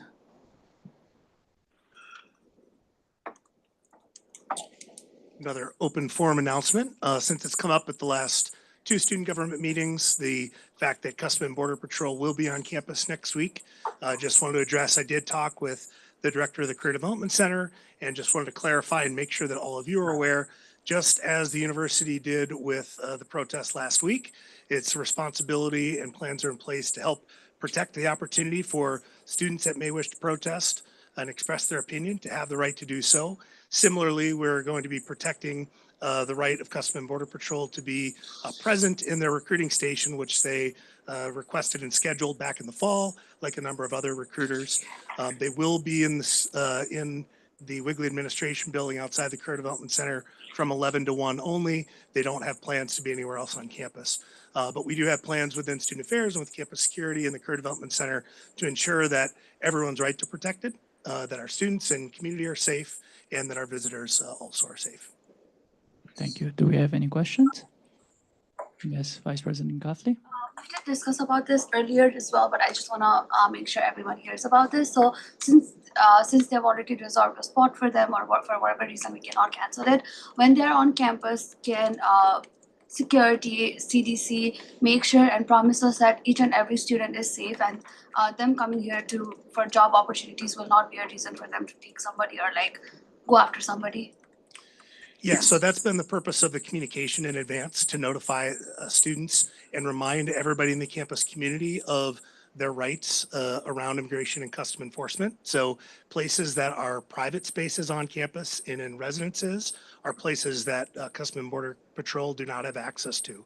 And so we want to make sure that students and community members are aware of the location of where ICE is going to be tabling and have the opportunity to avoid that space if they so choose. And if they wish to be in a space that's private, to not be accessible, that we want to make that opportunity available to those students to make that choice. Thank you. Senator Hillstead? What a clarification. Is it ICE or is it the U.S. Customs and Border Patrol? Thank you for the clarification. I apologize if I misspoke. Custom and Border Patrol is the organization that is scheduled to table tomorrow. Yep. Senator Reyes? So you're saying that students can stay in private residence and then they're safe then on campus, or? Based on the instructions that we've gotten from Minnesota State and legal counsel, private spaces on campus as well are not accessible to immigration authorities. So there are a variety of spaces. I don't have a list of them off the top of my head, but as an example, the lobby space of Career Development Center, for example, may be a public space. Certainly outside in the hallway in the administration building would be a public space. But if a student or member of the community is in a private office or in a space that is not public space, that would not be accessible to immigration without proper judicial warrant. Senator Stokes? Just a question about the security detail you had mentioned prior. With the Border Control and could you actually, what is the exact name of the people that will be tabling at this event? I'm gonna verify so I don't misspeak. U.S. Customs and Border Protection. The U.S. Customs and Border Protection.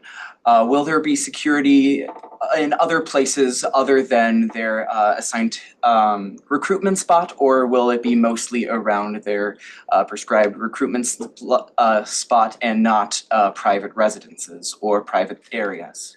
I don't have exact details, nor would we probably be sharing broadly the exact specifics of the plan. But similar to other activities in the past couple of weeks, University Security is prepared to be in places and to help protect the community, both residents of our community that are concerned about the presence, as well as the regularly scheduled and allowable presence of the folks tabling. Senator Wickersham? Hi, thank you for speaking to us again today. Could you further clarify whether or not, say, a classroom is a private space? That's an excellent question. Again, I don't want to misspeak. I'm going to refer back to the information that was provided. I believe, I might need to do some research. Do you want to yield to the gallery? Oh, yeah. Yes, thanks, Antonia. A classroom in session is considered a private space, but a classroom that's just open is public at the time. That's not in session. Thank you. Senator Reyes? Yeah, so I'm gonna go back to what Vice President Koffler said for a second. And so you said, so they asked, like, are we gonna protect students? And you said in private places, but what about if we decide to publicly protest? Does that mean that, like, that's fair game, or like, what is like the line on that exactly? The university would use the same protocols and policies around protests. And so as long as the protest is abiding within the rules and policies the university has on protest, that will be allowed. Can I clarify? Yes, right to follow. I meant to clarify, I meant not from the university, but from the Border Patrol and stuff like that, and like agents like that. Would students be protected to protest from those kind of individuals, or? I would not feel comfortable stating that. That's not the role that university security has. Okay. Senator Stokes, followed by Senator Zellmer. Has university security or the university in any part alerted law enforcement individuals or any associate of the law enforcement of the surrounding Mankato area about about this specific event for possible worries of any illegal action that has the possibility of occurring, whether it be invasion of private spaces or unlawful protest. I'm not aware of specific communications that security would have had with the Department of Public Safety, but they are in close contact on a regular basis. Senator Salma? Call for orders of the day. Sorry? Call for orders of the day. Point of information, a call for orders of the day forces the assembly to adhere to the agenda. It forces us to either continue with what we are specifically on in the agenda or move to the next thing if we don't have anything for that part. Do you have any questions? All right, seeing no questions, thank you so much for your time. Anyone else for open forum today? Seeing none, we move forward with our Dean of the Day. I'd like to invite Roy Kamar, who is an interim associate dean for College of Allied Health and Nursing. Oh, well, good evening. You've got a busy agenda, so I will be brief. I'm the Associate Dean for the College of Allied Health and Nursing. Our mission is to promote wellness and improve the quality of life. We do that through 8 different academic departments. We have 5 community-facing clinics, several signature centers and programs that we offer through the college. So that's just a little bit about us. Every time I come, I like to put a plug in for health of some sort. This month is Mental Health Wellness Month. It's January. It's kind of bleak with the weather sometimes. There's a lot going on in our world. So I'm just going to briefly say, I implore all of us to take a little time to do something for our mental wellness. And with that, I'm going to be quiet. I'm going to open it up for questions. And if you have none, I'll sit down and let you get back to your agenda. Do we have any questions for our Dean of today? Seeing none, thank you so much for your wonderful time. Thank you. Now move forward with our officer report. First of all, President Gordon. Hello, everyone. Hopefully I'll keep it being short and sweet along with that trend. So let's get right into it. So students and I came in today and they mentioned Lobby Day. I just wanted to dive a little bit deeper into it just so you're all aware of it. It is a day on February 23rd and February 24th where students have the opportunity to advocate for us within this university to the state legislator on the state level. So it is a group of 5 people that go on February 23rd, February 24th, with the first day being full on trainings and the second day being going to state legislator. I've been there I've done Lobby Day 2 times already. I'm going to do it again this year, and it is a really, really fun experience. They're looking for 5 people right now. I've already gotten conversations done with at least 4 people. So we have slots ready to go already, but if you want to have more conversations with me and are very interested in the role, I'm more than happy to talk with students tonight to see if there's more opportunities with Lobby Day as well. So that's for Lobby Day. For student government events, we have quite a few tomorrow. We have a lot of programming going on. I really look forward to it, especially in the scope of academic affairs and student affairs. So first things first, scope of academic affairs. Our coordinator, Coordinator Hilika, is hosting the Coffee and Conversations that is happening at Southwest Cornell Library from 3 to 4 p.m. There'll be really good conversations on what's happening in academic affairs. I'm sure those conversations will be fruitful, especially as we review this resolution again on this kind of topic for a 3rd time. It is with the provost as well. So yeah, so I'll have coffee and conversations, and we'll see if there's any communications on that for provost if they're willing to attend or not. Also on end for academic affairs, we're also having the Grade Appeal workshops. That was done last night by Senator Wing, and he was able to do a pretty good workshop, and we're looking to do that same workshop again tomorrow, and just have it going from there. On the end of student affairs, we're going to have a library town hall. They'll be happening from 4 to 5 p.m. with Jack Knauer, our coordinator, and we'll have a lot of really good library resources being provided there, so they could provide the perspective and communicate to the students on what services the library and all its tangential services provide to the students. So I think it's everything I have on my end, and I'll yield to questions. Do we have any questions? Senator Are these the same event? They're at the same location at the same time? Yes. That was a clerical error on my part. I made the mistake of writing the Library Town Hall at the wrong time. So to correct myself, the time for Library Town Hall is 4 p.m. to 5 p.m. Any more questions? Seeing No questions. We move forward with Vice President Kafle's officer report. Hi everyone, welcome back. This is our second semester and I'm ready to be done already, trust me. Okay, before I begin my officer report, I just want to address something that happened last week. I quickly addressed on that, but what happened last week during the announcement was something very inappropriate and unacceptable. The individual senator did not just disrespect himself there, but he disrespected everybody who was present in this room, everybody who has taken their time off, 2 hours off. Trust me, 2 hours for me is a huge ton of, I can get done with a lot of my studying and I'd rather be doing that. But I'm here and not just us, but also the entire institution. And we are representing this institution. So coming to student senate and speaking a lot of things that we would typically not be speaking in senate is something that is very disrespectful and unacceptable. Yes, the senator did send an apology and we've accepted that and is no longer a part of senate right now.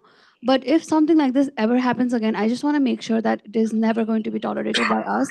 And trust me, I will be the person sending you to ethics and standards. And if I have to fight with anyone, everyone to get you thrown out of senate, I would love to do that. So just make sure that there is no disrespect happening around, because this is not just my time or your time, but time of like million of people, not million, that's a lot, okay, hundreds of people, because there are a lot of people watching us. We do have to report to administrators, we do have to tell them, and that is not an expectations that I would want to set for my senate. And I still watch videos from 92nd student government senates to learn, because I'm new here. So I'm pretty sure 94th would see our videos, and I don't want them to be seeing things like that. So make sure none of you ever do that again. Okay, now let's go back to my officer report. Starting with upcoming meetings, we have meeting with athletic advisor tomorrow, one-on-one meeting with President Inch on Friday, expanded cabinet meeting on Friday, and meeting with Vice President Johnson on Monday. I know there has been a lot of different topics going around. So if you want me to take a specific topic to any of them, please let me know, send me a text, and I'd be more than happy to discuss with any topics with any of the administrators that you'd like to. Additionally, today at noon, we had International Student Forum. As anticipated, the turnout was very low. There were barely any students. And I think we all know the reason. They were scared to be there. But we did talk about a whole lot of different services provided to students. So one thing that we did not, I have not mentioned a lot here would be the Kivu Law. So Kivu Law is one of the law forms, and they have said they're always available for students. So if you know anybody who needs help, please ask them to go and ask KIC for it, for any of the immigration help and any other sort of help, or even come and talk to us. We would be more than happy to send them to where they need. And we also did encourage KIC to have a 24/7 emergency hotline. So hopefully they will open that sometime if needed as well. And last thing that I want to address is I know I've not been around office a lot. I've gotten a lot of messages from senators trying to meet me, but I barely have time, you guys. I got back to Mankato at like 2 in the morning. I had clinicals, and nursing school second semester is not easy. So it was a lot. And so please do send me a text. I will reply to you guys. You guys have been checking in on me as well. And I really do appreciate all of that as well. But this 3 days, it was holiday, but I was sitting and studying for 12 hours straight all 3 days. So that has been my schedule for the first week of school. So it's a lot. So just send me text, send me an email when you want to schedule something, and I will set something up that might be like midnight Zoom call. I would do that. But during the school hour, like 8 to 4, it would be a little difficult for me at this moment. But other than that, thank you so much, everybody, for doing everything that you do and checking on people. All of your efforts do not go unnoticed. Thank you so much. And I'm open for questions. Seeing none, we move forward with my officer report. Very short and simple. Office hours for all of our coordinators, including the executive board members, have been updated in the Student Government Office board. So anybody that's trying to get a one-on-one session or get some information or any help from any one of us, please make sure you visit Student Government's office and then check it out. Apart from that, I don't really have anything else, but I'm up for any questions if you guys have some. Any questions for me? All right. Oh, also, before actually I move forward, I wanted to say something else as well. From now on, we decided that every time we are introducing a resolution and there is any amendments done to it, the person who is requesting for the amendment, if in case there is the majority of vote and passes, will have to text either Vice President Kafli or me with the amendment itself so that we can have an actual good track to see if whatever we are writing is accurate to whatever you guys are saying as well. It's just like a cross-check, cross-examination for more transparency and clarity. Is that clear by everybody? All right, thank you so much. We now move forward with Senator reports. First of all, I'll yield the floor to Senator Hipka, followed by Senator Anderson. Oh, sorry, Senator Hillstead, followed by Senator Anderson. I'm sorry, guys, it's a long. I just want to say I thank this cabinet for how they approached things this past week, and just throughout the entire week of it. And then of course Vice President Kafle and Speaker Thapa, I thank you for your statements made to the open forum today. And I just want to express my support and express my gratitude for that and how I just appreciate you. And I'm sure this whole Senate around us appreciates it as well. Thank you so much. Senator Anderson. Okay, so for anyone who doesn't quite know me yet, my name is Macy Anderson, and I'm a senator for the College of Science and Engineering and Technology. And last semester, I primarily focused on an AED initiative, so getting an additional AED into the CSET academic buildings. And to start with an update on the CSET AED project, I'm excited to announce there is an AED officially installed in an academic space of Nelson Hall. It is near the doors that are going towards the Performing Arts Center. And this is a major step forward into improving our campus safety and emergency preparedness within CSET and other academic buildings. In addition, I'd like to share there's an upcoming initiative from the American Heart Association Club at our university. The club is doing tabling at the Spring Prescott RSO Fair tonight, where some of the club's officers will be engaging with students campus-wide efforts to focus on AED awareness and transparency. During this tabling, students will be asked which academic buildings they spend the most time in, and they will then place a sticker on the printed floor plan to see where they believe an AED is placed and located within that building. There will be also a secondary map that will display the actual location of the AED, and the side-by-side comparison is designed to be both educational and eye-opening and help highlight gaps within awareness and increase familiarity with the AED placements across our campus. These initiatives are not only to raise awareness, but also to collect some student feedback on where transparency and visibility may be lacking. The next steps for this project would include advocating for improvement and standardization of AED signage, not only in the CSET buildings, but in academic buildings, but all other facilities in the MNSU campus that house AEDs. And if you'd like to join me on this project, feel free to reach out to me on Teams, or if you have any ideas or other collaboration ideas, feel free to reach out to me, and thank you. There is a photo there of the AED that is up in Nelson Hall. I yield the floor to any questions. Thank you so much. Do we have any questions for Senator Anderson?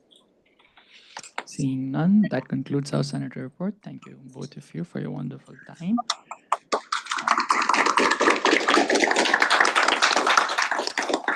We now move forward with vacancies.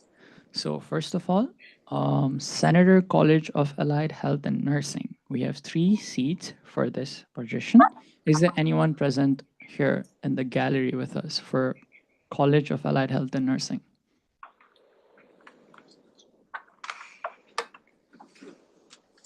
Anyone for College of Allied Health and Nursing? We move forward with Senator College of Business. Is there anyone? Yes, you may please proceed to the podium. Is there anyone else also here for College of Business?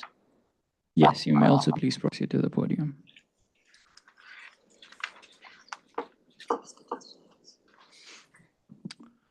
All right, before you guys begin, I will just give you a debrief of how this will work. So this there is only one position for Senator College of for College of Business, and then there are two candidates that we have that applied for this position.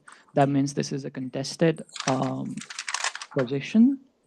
And how it works is you will be given 2 minutes for opening statement, and then the other candidate will be given 2 minutes for opening statement. After that, we go into a question and answer round where senators will ask you questions regarding your interest in this position.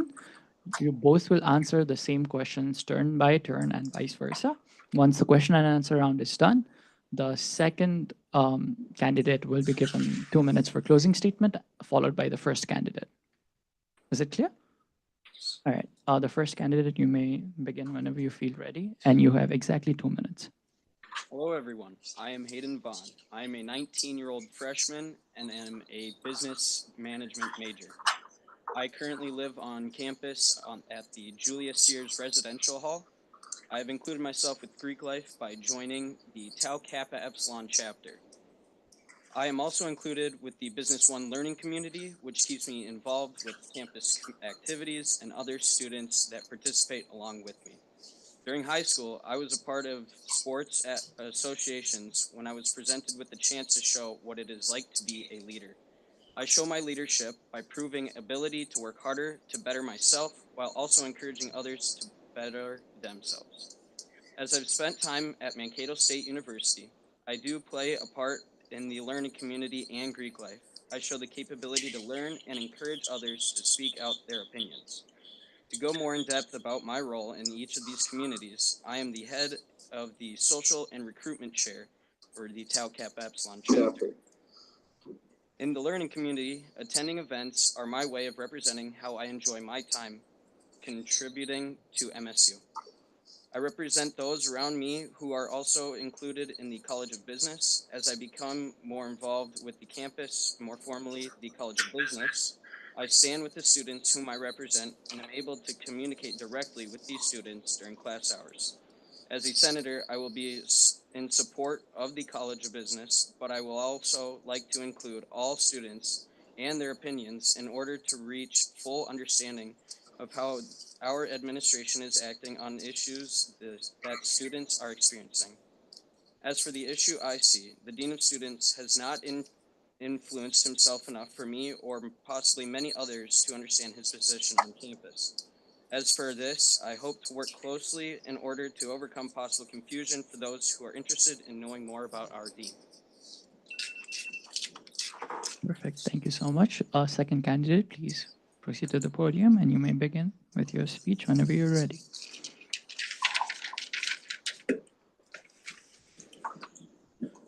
Hi, everyone. I'm Eric Ehlers. I am a 24-year-old non-traditional student. I'm currently enrolled in the School of Business. I am also a full-time student now and full-time worker for another state institution, that being the State Hospital in St. Peter. Something I'm very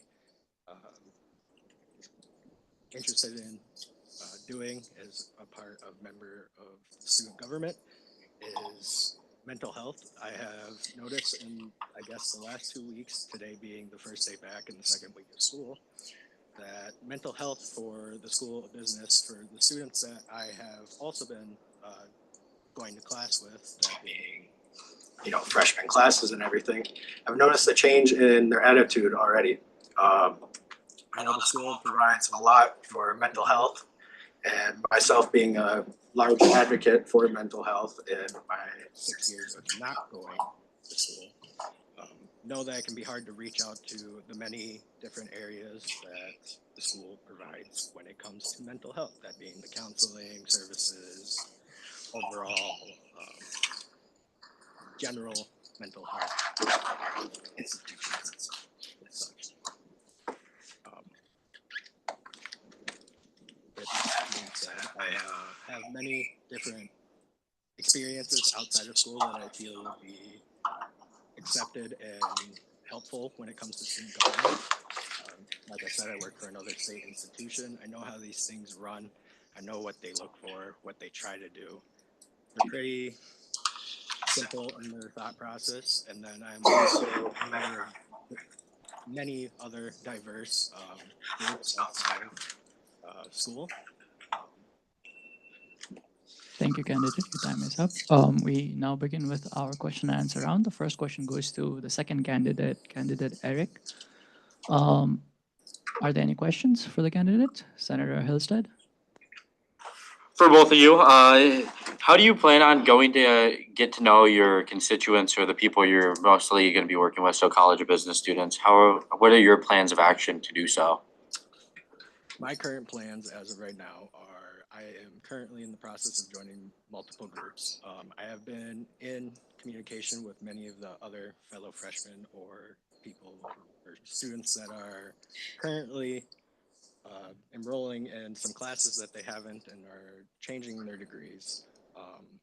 I have been talking with them interpersonally, just kind of about how they're doing with everything. Because I know for myself, coming back to school has been incredibly rough, and talking to someone that is also going through that problem has allowed me to kind of diverse my friend groups and or areas that I speak with.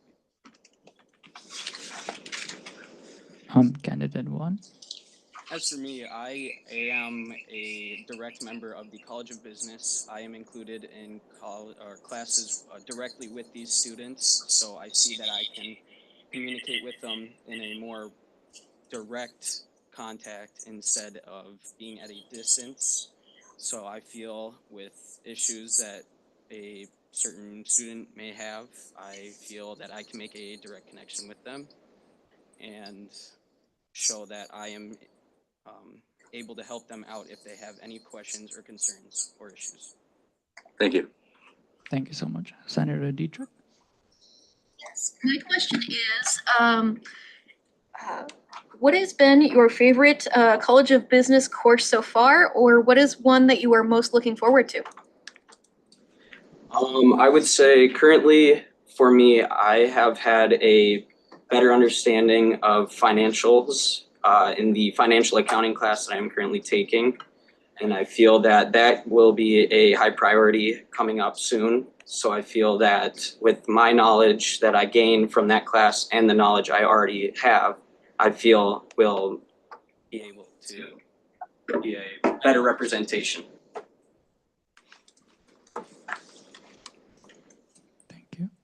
Candidate Eric? For myself, it's kind of a wild one, kind of along with this. For my College of Business class that I enjoy the most as of right now, it would actually be my mathematics class.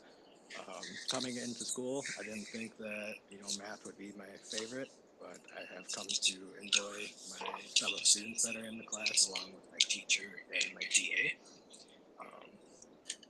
I feel like it'll benefit me a lot considering the School of Business is very heavily math oriented. So to know that coming out of working full time into the school life and being able to succeed in math is something to. Thank you. Senator Stokes? Hi, thank you for both coming here today. I would like to ask the question of what previous experiences, whether that be work or activity related, that you have both been involved with, makes you believe that you would be a great fit for this Senate? For me, I have been contributed with sports associations that allow me to include myself with others and build relationships, but also encourage others to open up themselves and work hard to express their opinions and also to build a better structure for themselves. Thank you. Candidate Eric? For experience outside of school, I am currently a member of the Masonic Lodge in town. We deal with a variety of different societies and everything revolving around the Mankato area. For one, that I have been particular in is the Kiwanis Lights. I am also a board member, or not per se board member, but I am at majority of their board meetings. I also was a member of the student government for my high school. Granted, that was also back in 2020, and that one kind of got cut short with due to COVID. Thank you.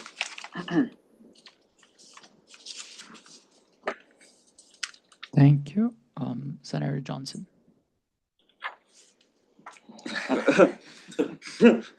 Both of you, thank you for giving your great presentations. I'm not looking forward to trying to choose between one of you. So my question is, one of you won't get this spot. Whichever that is, would you be open to, if still open, running for one of the other vacant spots in the next couple of weeks? On campus, off campus, one of those type of seats? In that position, I would like to include myself in any sort of position that allows me to be closer to the administration and student government. And I wish to also contribute in a committee if at all possible.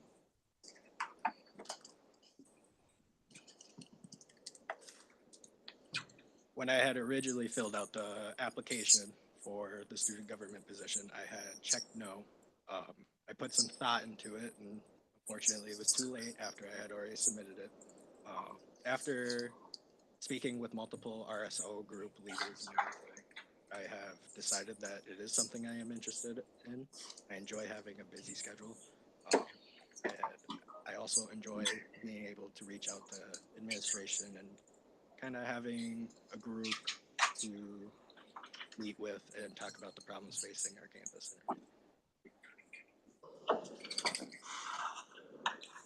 Thank you so much, candidate. Senator Wickersham.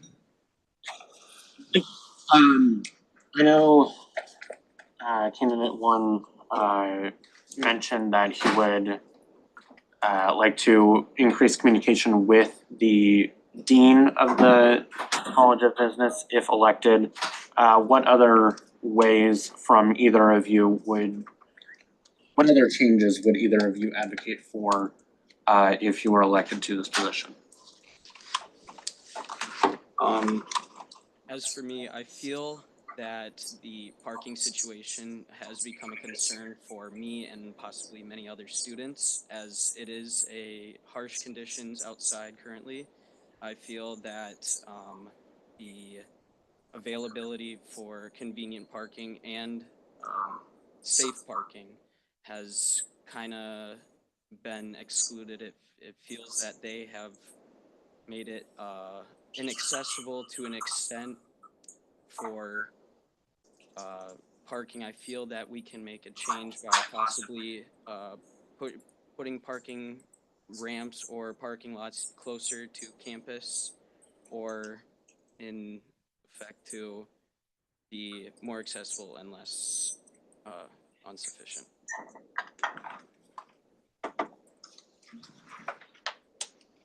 As to myself, I had mentioned earlier that I am a freshman this year.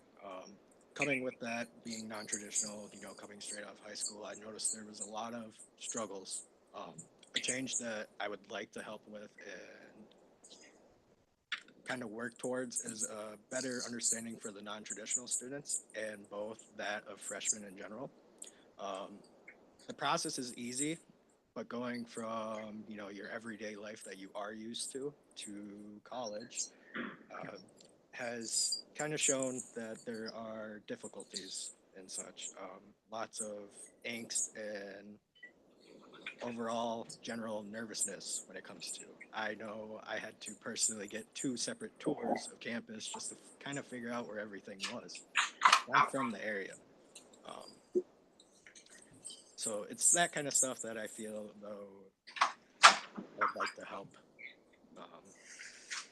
make better on campus. Thank you so much. Senator Helica. Thank you, Mr. Speaker.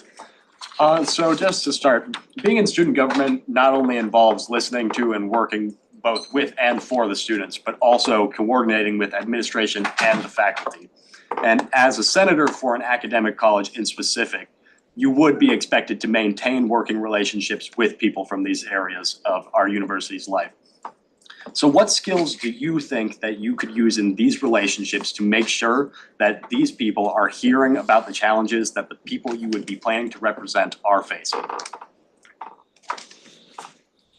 I feel that in this upcoming generation, we have the ability to use social media to promote. And I feel that if we prioritize a social media page to enforce a possible collection of things that students are looking to enforce or possibly issue to the student government and administration, feel that using that ability to promote at a larger range instead of in-campus promotion by using posters.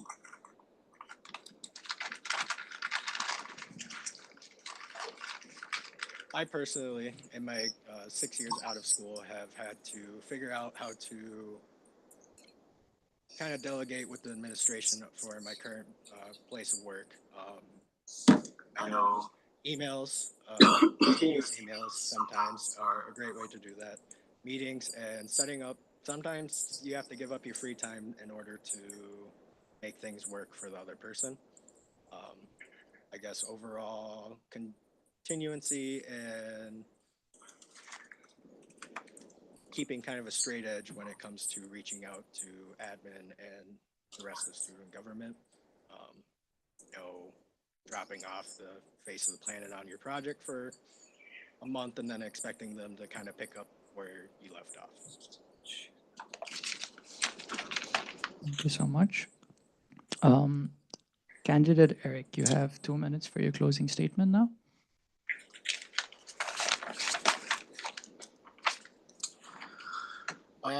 So like I said, I'm a big advocate for mental health. I do truly believe that it's something that will help students excel on campus. I feel as though my previous experience would make me a great fit for the student government. I have lots of experiences in many very diverse areas of work and life. I also am very heavily excuse me, I'm very much into problem solving and coordinating things. It's probably one of my more favorite pastimes. I feel as though that would be a general benefit to the student government. I would say for myself, one of my biggest strengths is my commitment. I kind of tend to put myself 100% into whatever it is that I am looking forward to getting done. That also being one of my weaknesses is that I kind of get a little bit of a tunnel vision on a lot of different subjects. And with that tunnel vision, I kind of lose focus on some of the other specific areas. Thank you. Candidate Hayden, you have the floor for 2 minutes for your closing statement. I would like to thank you for the opportunity to come speak today. And I would once again express that I am a great candidate for this position and wish to better my knowledge on specific issues on and off campus. I wish to show my leadership skills with you and build close connections to further better the government. With the help of you and students who wish to express their opinions and issues, we as a positive influence for others on campus, we can strive to better the overall health and well-being of this wonderful campus. I wish to play a role as a knowledgeable and dependable senator as to build trust and acceptance of the upbringing of the new generation. I also would like to express my aspiration to allow all students to share their opinions and open the doors wide open and expansive mindset of how the students of MSU feel about the work being done to make this as close to perfect as possible. I plan to express my ideas as well as hearing others' ideas to expand our knowledge together. With the combination of my bright mind, I can lead alongside you as a team to represent exactly why we would deserve to be in these positions.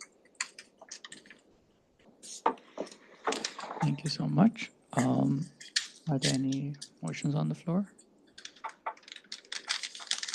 Oh yeah, We will now proceed with the discussion. The candidates may leave the room or stay in the room if they wish to. Do we have any speakers for the discussion? Anyone? Any points of motion? Oh, Senator Dietrich.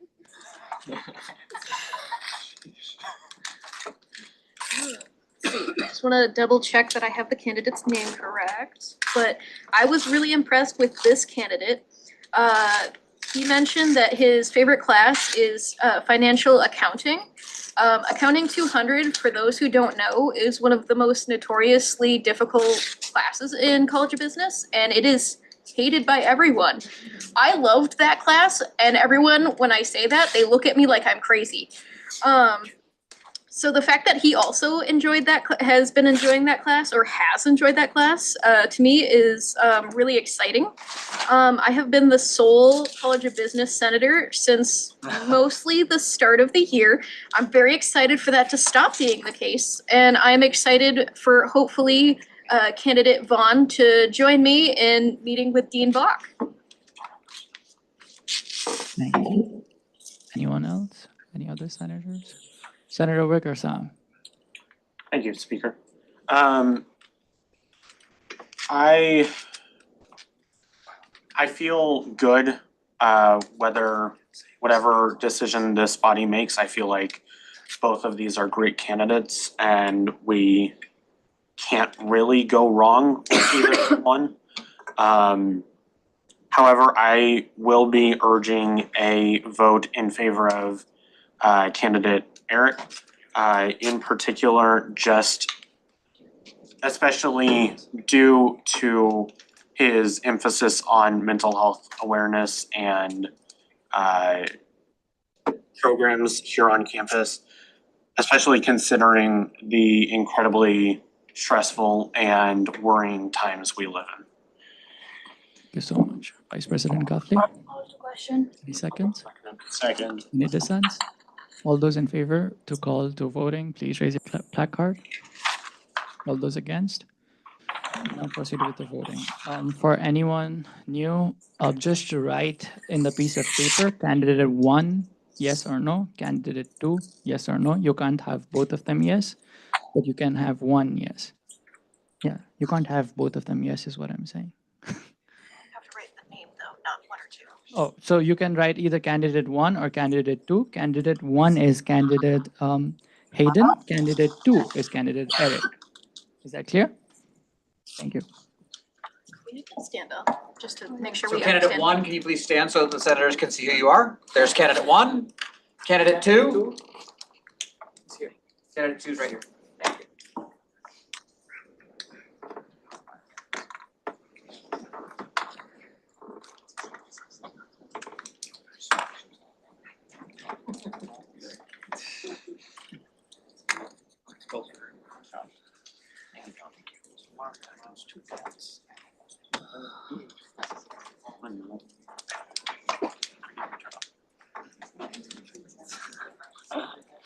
The bylaws actually.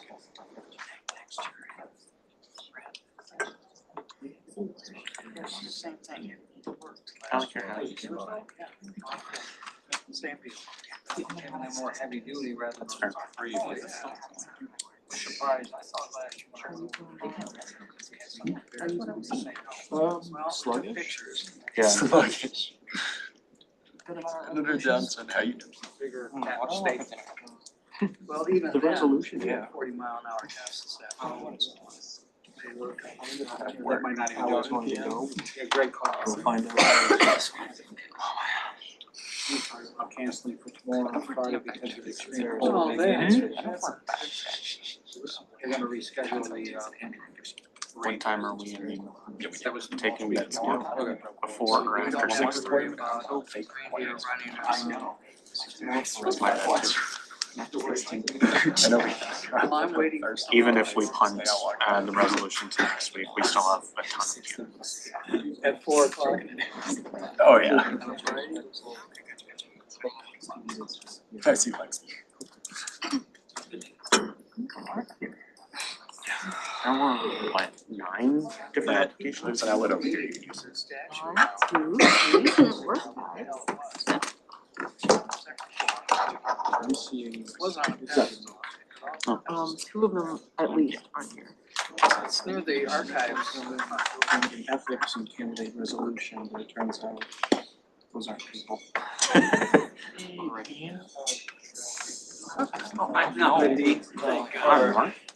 full name is actually. Really? Robert first. My full name is Negation. Oh, you got it. I know, our parents, he said he's coming back out. 7. Otherwise known as Nolan. Oh, alright. Well, I have another meeting at 6. Let's go. No, I just want to. Yeah. We'll never know. You'll just have to stay here. I guess we'll find out. I know. It might be a challenge. What's Oh, they going got on? it out of the old and that's good. Guess we'll find out. Hey, what's that? I mean, it is, but I feel like this one presents as like a, this is like what should have happened before the competition. Okay. Because if this one gets passed and they don't know about it, then we have very good grounds to. Back into formal session, everybody. After counting the votes for both the candidates, we have our answer. And I'd like to invite candidate Hayden to please come up front to the podium. With the counting of the votes, I hereby announce that you have successfully been appointed as the Senator of College of Business. And I'd like you to take an oath. If you just raise your right hand and repeat after me. I state your name. I, Hayden Vaughn, Will represent and serve will represent and serve the students of Minnesota State University, Mankato, the students of University State Mankato, the students of the students of Minnesota State University, Minnesota State University, Mankato, in student life in student life and academic needs, and academic needs, and will uphold the mission, and will uphold the mission, Constitution, Constitution, and bylaws and bylaws of the student government. of the student government. I so affirm. I so affirm. Thank you so much. Please give him a big round of applause.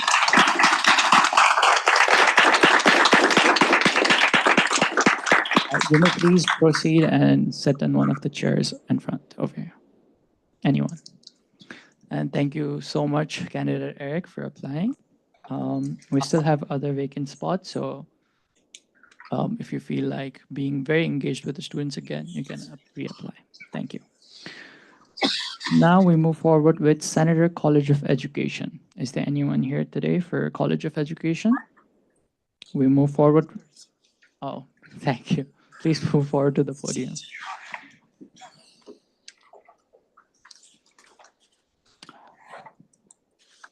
All right, given the time, it's currently 6:01 p.m. For any of the senators that have classes or need to leave, you may please feel free to for now.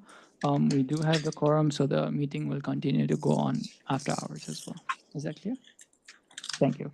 All right, before you begin, I'll just describe the how it works. You'll have 2 minutes for your opening statement. You'll be followed by a question answer round, and then 2 minutes for your closing statement. After that, we move to discussion. Is that clear? Okay. Thank you so much. You may proceed whenever you feel ready. Hello everyone, I am Nicholas Olson. I am a aviation management major, originally aviation per flight with a private pilot's license. Some of you may know me, specifically looking over at Tyler over there, for working on the Legislative Affairs Committee and working on the Judicial Commission. I am seeking this position to advocate for not just education, but aviation, since we're all here specifically, not just for student government, but we're trying to get a degree to advance ourselves. And something that's really came to me recently is how I was talking to someone and they said, because I changed my major, I'm no longer special. And I could not disagree any bit more, because anybody trying to go into education is special. Every person nonetheless is special in some way, some degree. And having that ability to try to better yourself for other people, not just yourself, is even more grand. I would, if I am allowed to be on this student government, I would like to advocate for the expansion of not just a Department of Education, but specifically an aviation seat on this board, and I will work to find a way through the Constitution to get that done. I would also like to be a more active member. Originally in the fall semester, I was a little hearsay on my participation in student government, but I'm starting to come around more to it because you can provide things not just for like yourself, because everybody says, well, you can do this for your own advancement, but for the advancement of other people. Is that my Thank you time? so much, Okay. candidate. Your time is up. We will now follow with the question and answer round. Senator Stokes. Hi, thank you so much for applying to this position. As a College of Education student, I very much appreciate it. I was just wondering, you talked a lot about the expansion of the umbrella of the College of Education, and as you know, it is a very large school here. How do you best deem yourself to communicate efficiently with all sides of it, whether that be special education, elementary, or aviation, or any other sectors that would fall into the School of Aviation properly, and give them all their equal thought? Specifically for, oh, do you have a, no? Okay.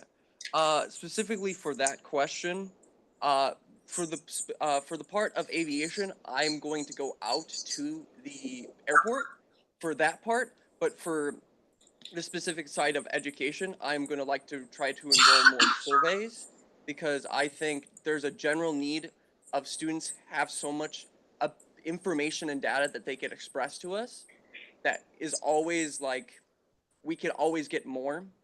And that's a way I would find to get out to the Department of Education in this regard. Thank you so much, Senator Hiluka. Thank you, Mr. Speaker. Thank you, candidate, for coming today. Understanding that our last College of Education senator was one of the most active senators that we have had on this deliberative body, you'd be coming in to both a spot where his projects need somebody to be working on them, and also the advocacy work that he has done for the College of Education and aviation students in the past. Do you have plans to continue the work that this former senator had started? And can you share about that at all? Since I would be very much expanding my role, and he had more of a tenure than I, as you know, efficiency takes time to build up. I would like to continue a lot of the roles that of the former Senator, Mr. Ashton.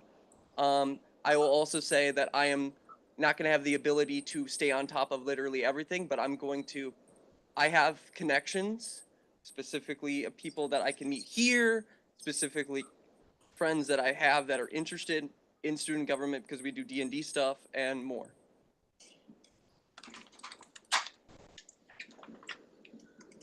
Thank you so much. Do we have any other questions?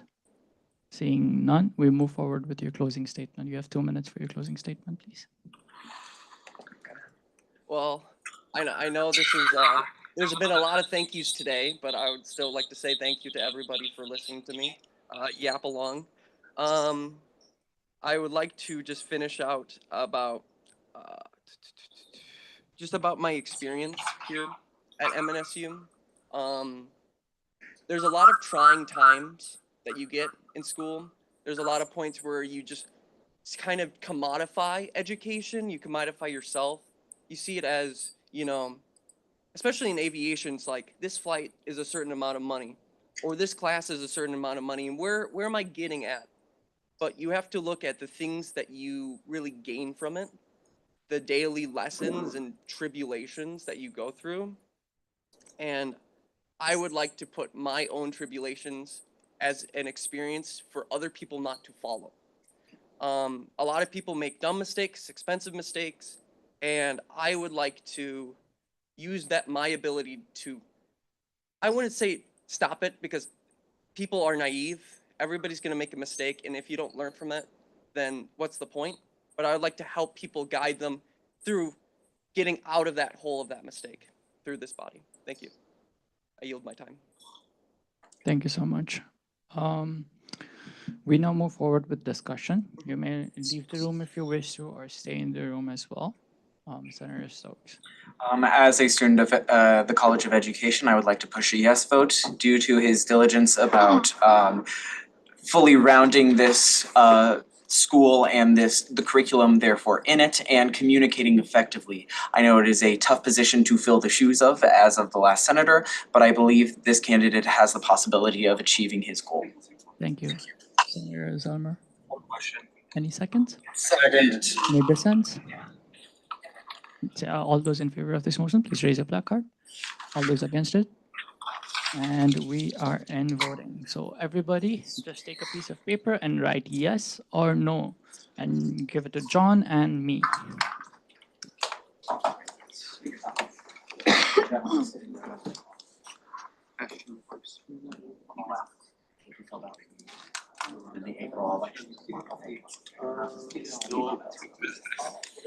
Specifically why, but he's now a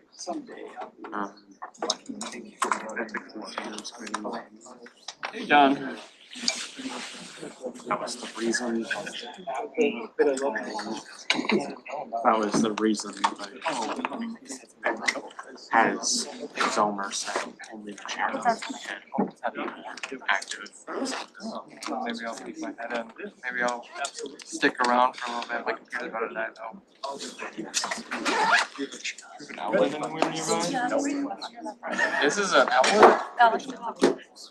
I didn't think it went all the way. Oh. Are you out of here? Other meeting? Dude, I need to chill out with your meeting. Megan, where are you going? Fifth meeting. Gonna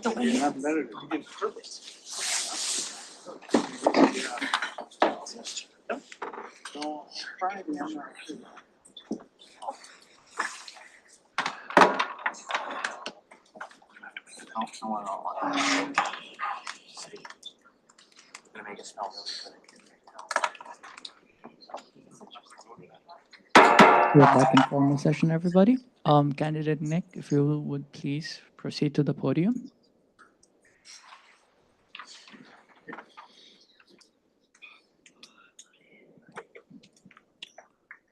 With the current voting, I'd like to announce that you have successfully been appointed as Senator of College of Education. Congratulations. I request you to please raise your right hand and then take the oath with me. I state your name. I, Nicholas Olson, Will represent and serve will represent and serve the students of the students of Minnesota State University, Mankato Minnesota State University, Mankato, in student life in student life and academic needs, and academic needs, and will uphold the mission, and will uphold the mission, Constitution, Constitution, and bylaws and bylaws of the student government. of the student government. I so affirm. I so affirm. Thank you so much. Will you now please fill in one of the seats?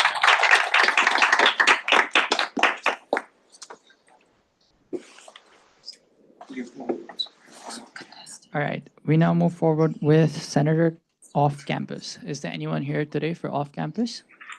2 candidates? Anyone more?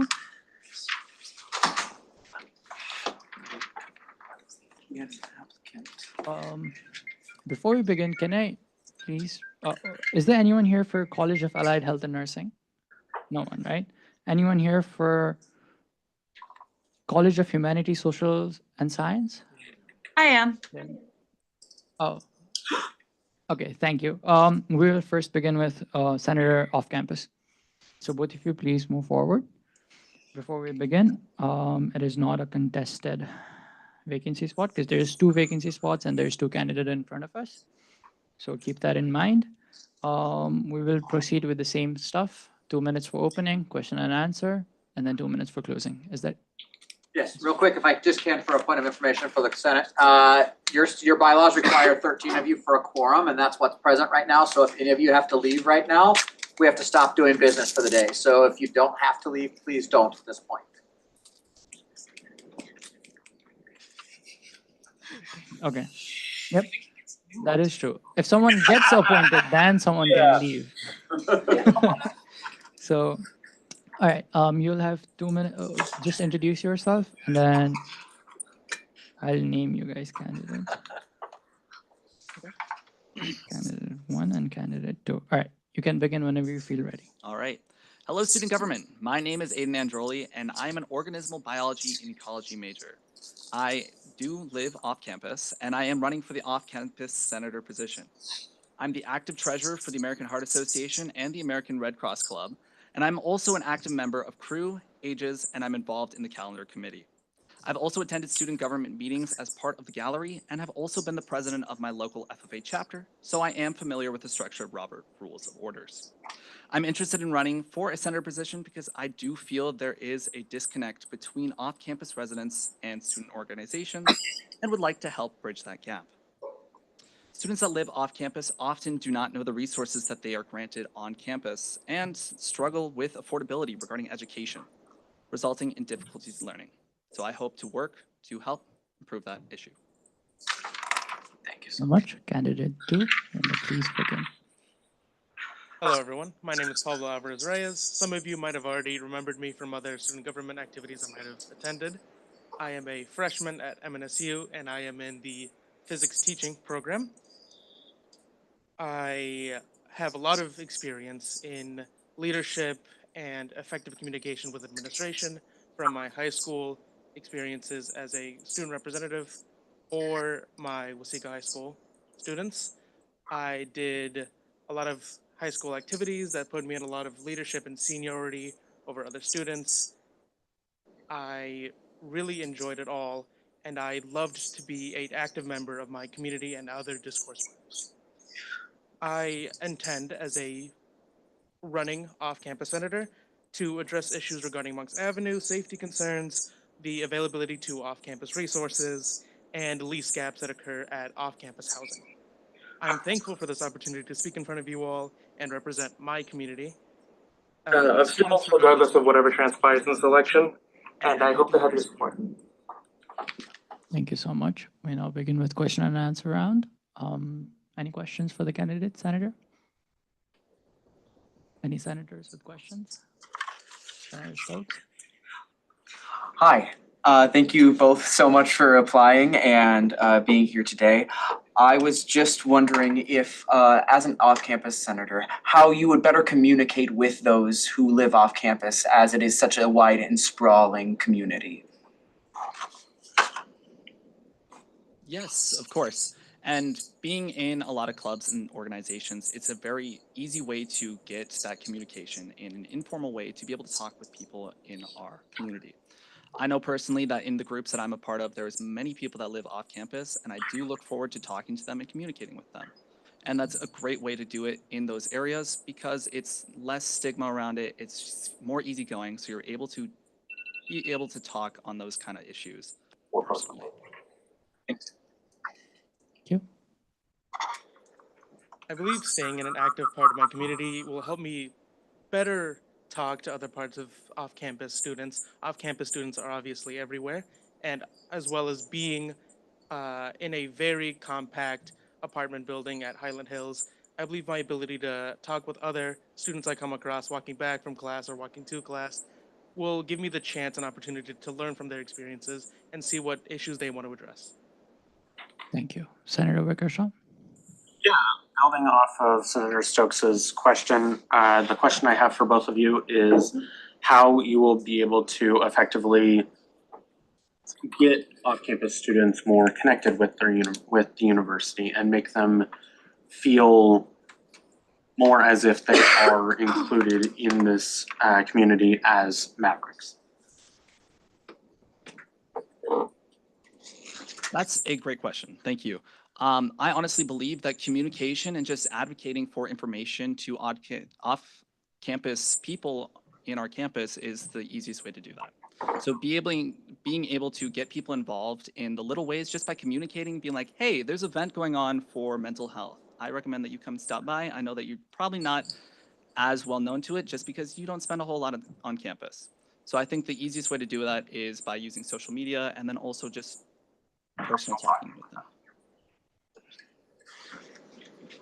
I also agree with the sentiment of using social media to outreach off-campus students. I also frequently check my email, as I would hope other students do, and see a lot of on-campus events going on and even off-campus events going on, and I really enjoy that. I really like seeing my email filled with events that I could go to, even if it can be bombarding sometimes. I think it's incredibly important to show and send all those emails to our off-campus students to better inform them of the events going on around and events that they would love to attend. Thank you so much, Senator Olson. Hello, thank you for your time.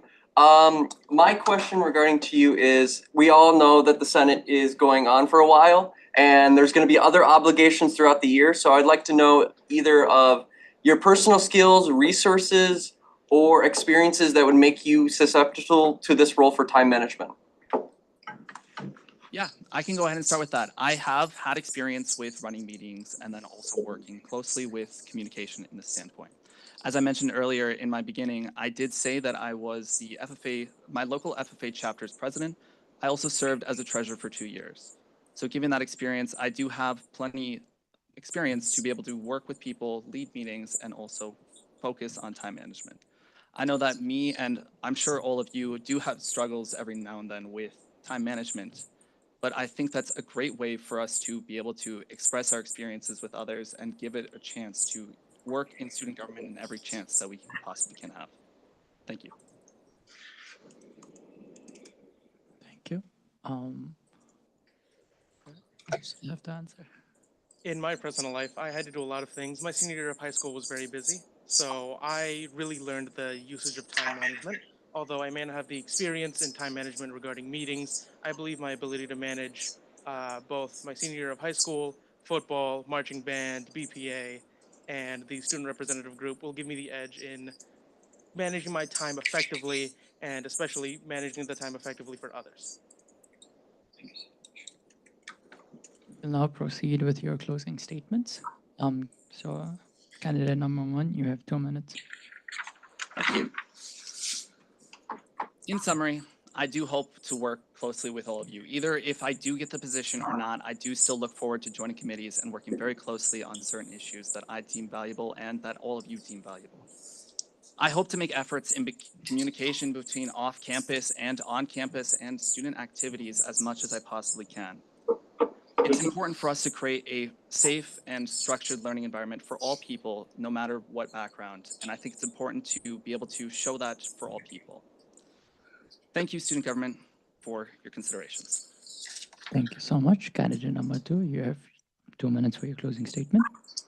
I believe community is a large part at anything, university, school, work, and I believe cultivating a huge community, a welcoming community, and a safe community for off-campus students, on-campus students, and my college of CSET students is incredibly important. And I hope to have your support.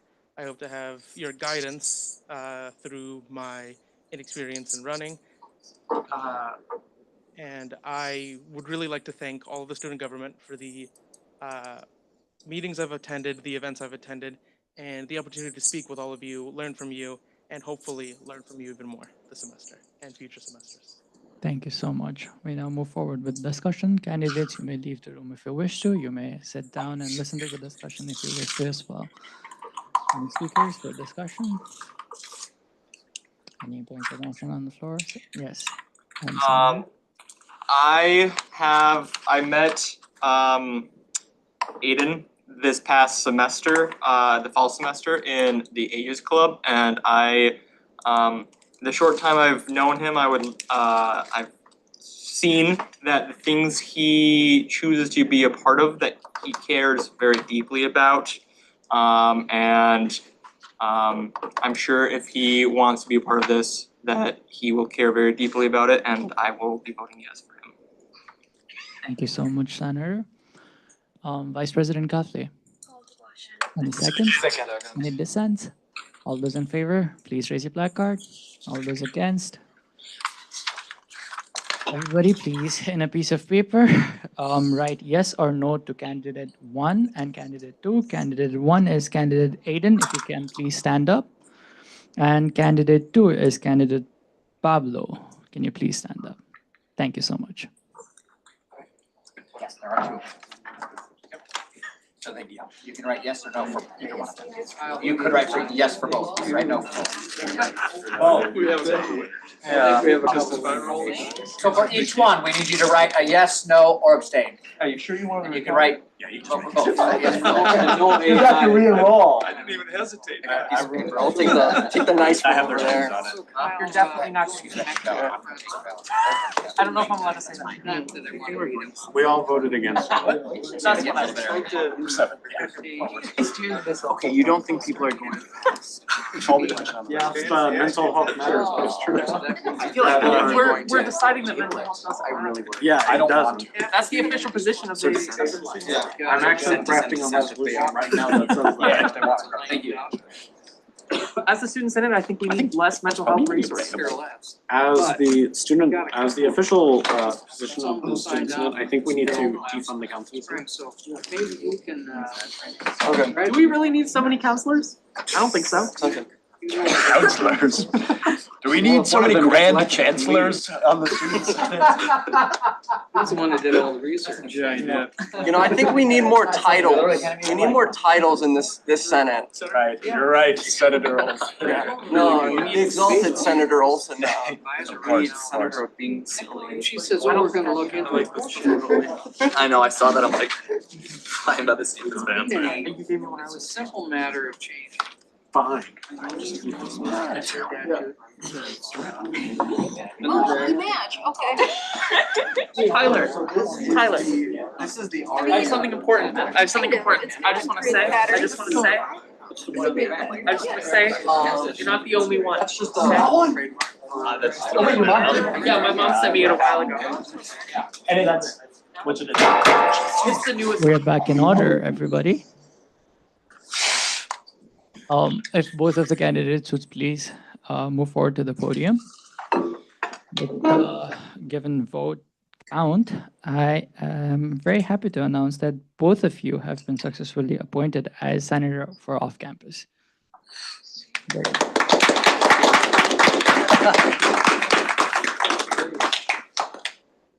Now, I'd request both of you to raise your right hand and then take the oath with me. First of all, candidate Aiden, only repeat after me. I state your name. I, Aiden Androli. Now, candidate 2, only repeat after me. I state your name. I, Pablo Alvarez Reyes. Now, both of you repeat together. Will represent and serve Represent and serve the students of Minnesota State University, Mankato. the students of The students of students of Minnesota State University, Mankato, Minnesota State University, Mankato. in student life student life and academic needs, and academic needs, and will uphold the mission, and will uphold the mission, Constitution, Constitution, and bylaws and bylaws of the student government. of the student government. I so affirm. I so affirm. Thank you so much, candidate. Senators, now please join us at the seat.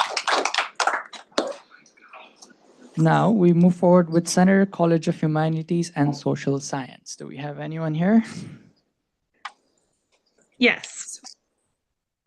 All right, candidate, before you begin, I will just explain you the simple rules. You will be given 2 minutes for your opening statement, and then you will be followed with a question and answer round, and then 2 minutes for your closing statement. Is that clear? Yep. All right, you may begin whenever you feel ready. Hi, I'm Abigail Andrew. I am a senior here at MNSU. I am currently getting my degree in political science with a minor in sociology, and I am also receiving my business law certificate. I served on Senate previously for 2 semesters as an on-campus senator, for 2 semesters as an at-large senator, and then I also worked as legislative affairs coordinator for 2 years. I wanted to get back involved in the Senate because I feel like the retrenchment issue is a really big deal. It has most impacted College of Social and Humanities very, very greatly, and I really would like to do some advocacy on that and see what can be done to help students in that process and transfer.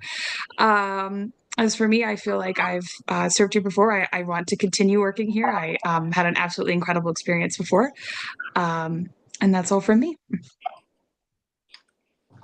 so much. Do we have any questions for our candidate? Yes, Senator Wickersham. Aside from the issue of retrenchment, what issues do you see yourself advocating for in your role as a humanities and social sciences senator? Another issue that I would love to discuss as well and find solutions for is safety in classrooms. I'm very concerned about the recent involvement of ICE on these, and I want to know what could be done for students to feel as safe as possible to attend class. I think that's one of the biggest barriers students are facing right now, to feel safe and to just simply learn in a space. So it's another issue I'd like to address. Thank you. Do we have any other questions? All right, seeing none, you have 2 minutes for your closing statement, candidate. Like I said, I'm super excited to get involved. I really want to see these projects through and hope that we can achieve some really good goals. So that's all. Thank you so much. Yes, Senator Dietrich.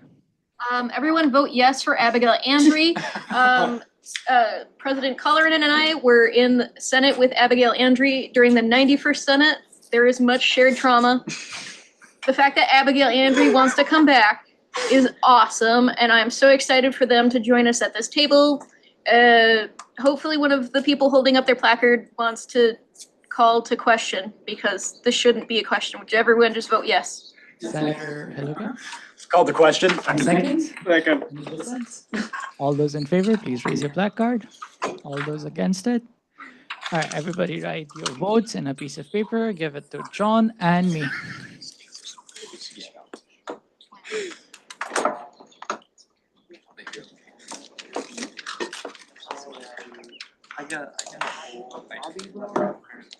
Thank you. I can't stand Abigail. I just She's one of the worst people I've ever met. I mean, I voted no for everything. You have Prescott? No, I'm not going. Nice shot. I don't want to. I don't need your spirit. The speaker throws out a vote. We're gonna need a picture of you. I call a recount. I demand a recount. Gotcha. We deserve a recount. Stop rigging this election. Would I be referred to the ethics committee if I submitted multiple ballots? Zelmer? Oh, no. Can you see right now? No. With your glasses? No, I'm not wearing them because they fog up with my mask. Yeah, I did. I watched it. And so, Yeah, I heard about it. so Senator Pablo over there is a little blurry. Senator Pablo. Yeah, Pablo is also a little blurry. Point of clarification, what is Senator Pablo's legal last name? Alvarez Reyes, I'll just do Reyes. I prefer the last name Reyes. Hey, we have a Reyes already. Yeah, We do already have a We're Reyes. sitting in Reyes' spot, Senator actually. Reyes, number 2. I'll take Reyes one. too. I'll take Senator Alvarez. We got rid of Wintu. Yeah, wait a minute. Now we have rid of win. How do I say rid of? Guys, I had a speaking impediment growing up. Isaac, are you doing okay? No, I'm not. Isaac, you know, the former President Joseph Robinette Biden also had a speech. I had a speech impediment till I was in sophomore year of high school. So you remind me a lot of Yeah, somebody, classes. and that's just another similarity. And I'm also balding. Your mind is decaying. There's nothing wrong with that. And that's the fact, sister. Hello, everybody. We're back in formal session again. Please maintain the decorum. We are back in formal session, please. Thank you. Candidate, could you please? Oh, wait, candidate is there. I had such a long day. All right. So I'd just like to announce that you've successfully been appointed as the Senator for College of Humanities and Social Science. Congratulations. And just, we'll do your swear-in when you get, are you coming in person? Is there a? Yes, I particular will be reason? next week. I'm in South Dakota Okay. thanks to the storm, so. Okay, yeah, we will be doing your oath ceremony in person when you visit us the following week. Thank you so much. Sounds great.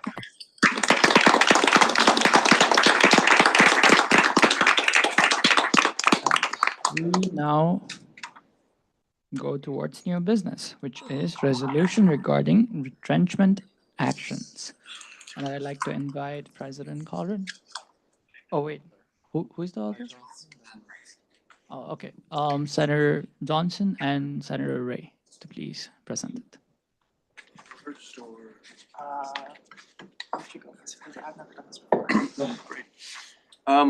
Thank you for all the work that was put into this over the weekend so that we could continue this work.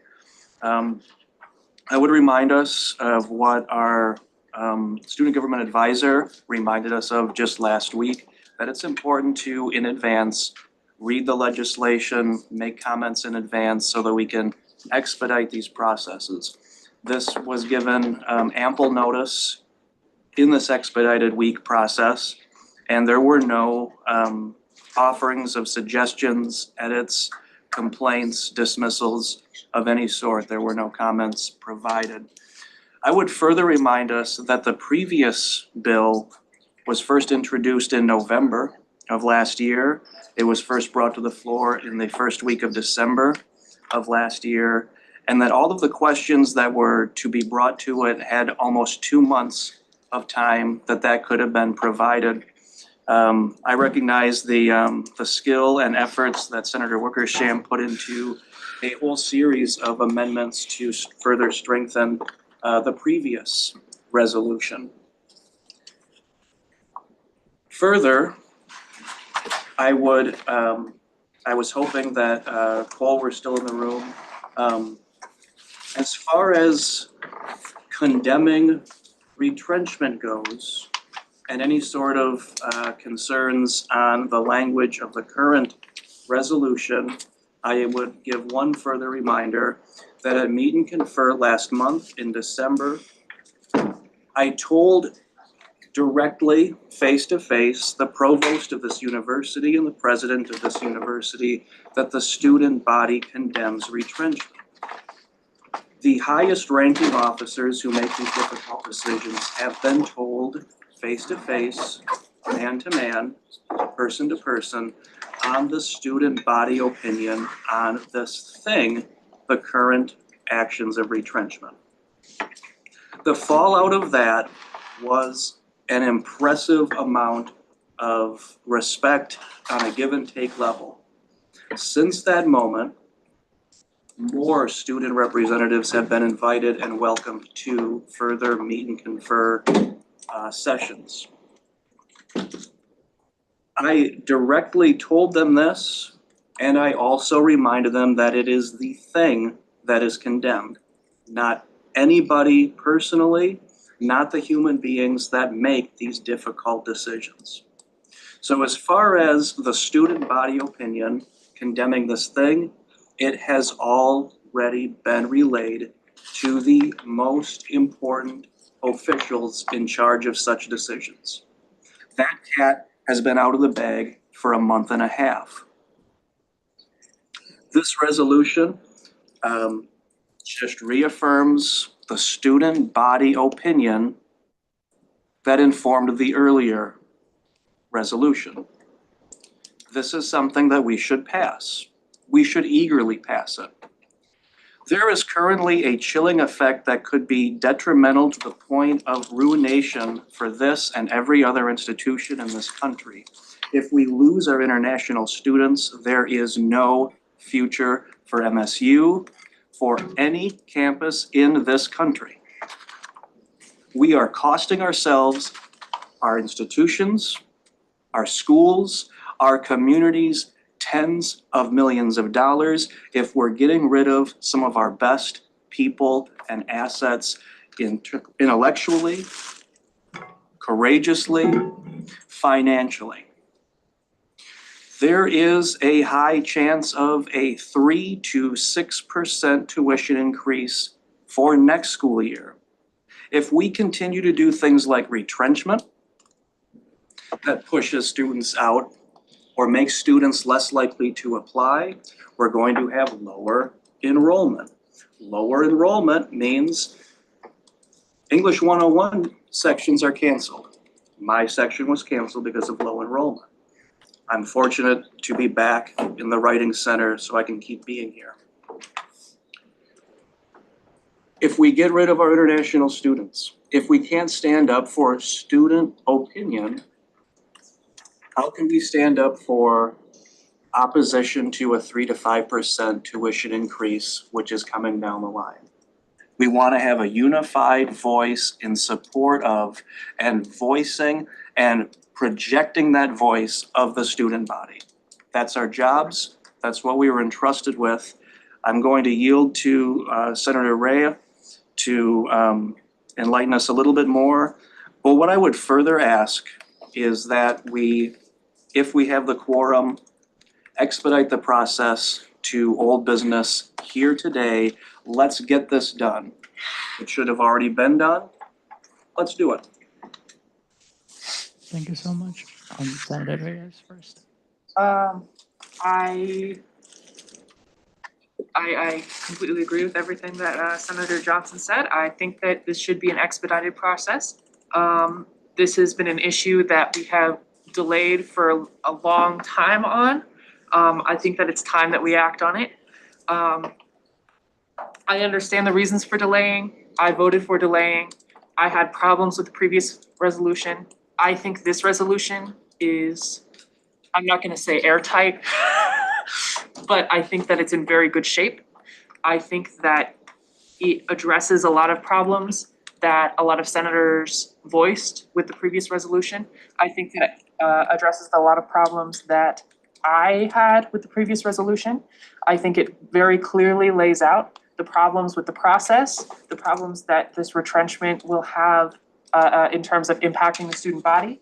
It asks for some kind of response from the administration. Instead of just saying that we disagree with their decision, it asks them to engage in some sort of further discussion about it. It does not use as strong of language. It does not demand. It does not necessarily condemn. Although I think, you know, it definitely does not take a positive view towards the retrenchments.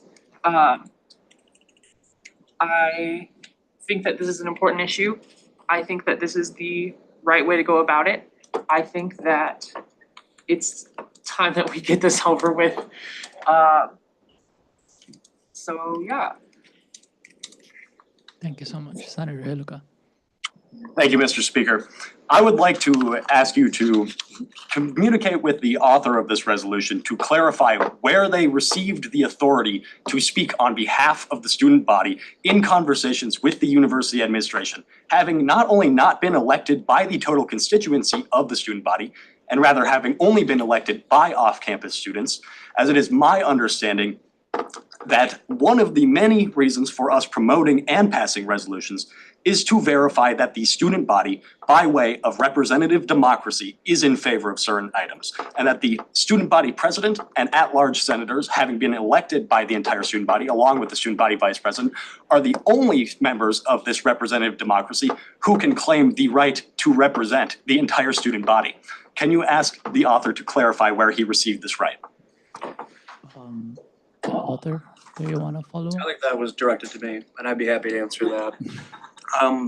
I have listened to hundreds of students, whether they were in my classroom, students I've talked to in the hallways, students I've talked to while tabling, and not a single one is in favor of retrenchment. Have I spoken with all 15,000 or 14,000? I have not. But at a certain point, you come to realize that when every single voice you're hearing that you were elected to serve and vocalize is saying the exact same thing, we don't like this. Is there any way to change this? Please help us. I don't suggest that everybody do what I do.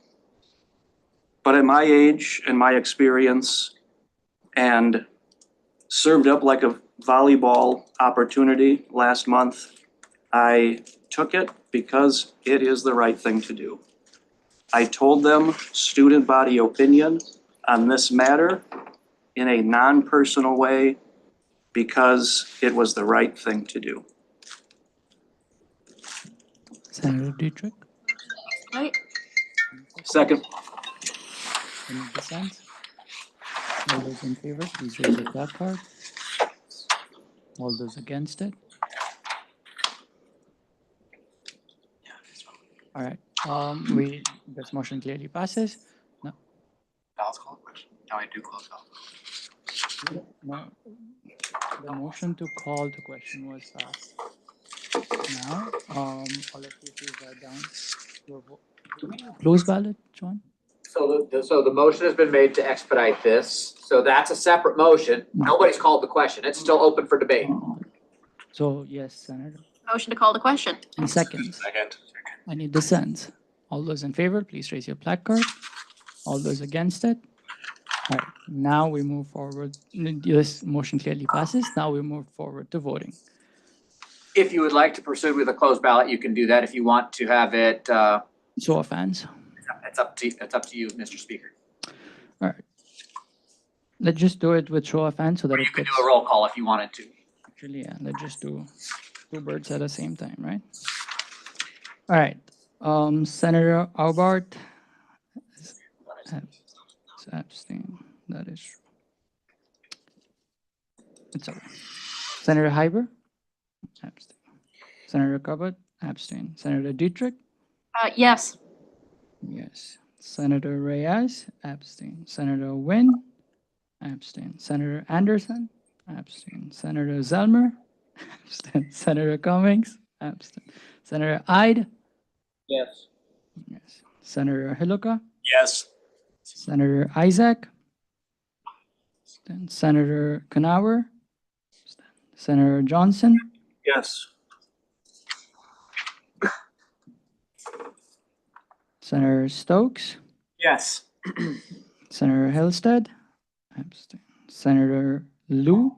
Yes. Yes. Senator Wickersham. Yes.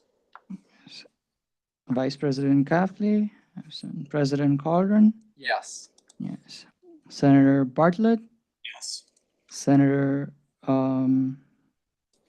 Senator Ria. Yes. Yes. Senator Hayden.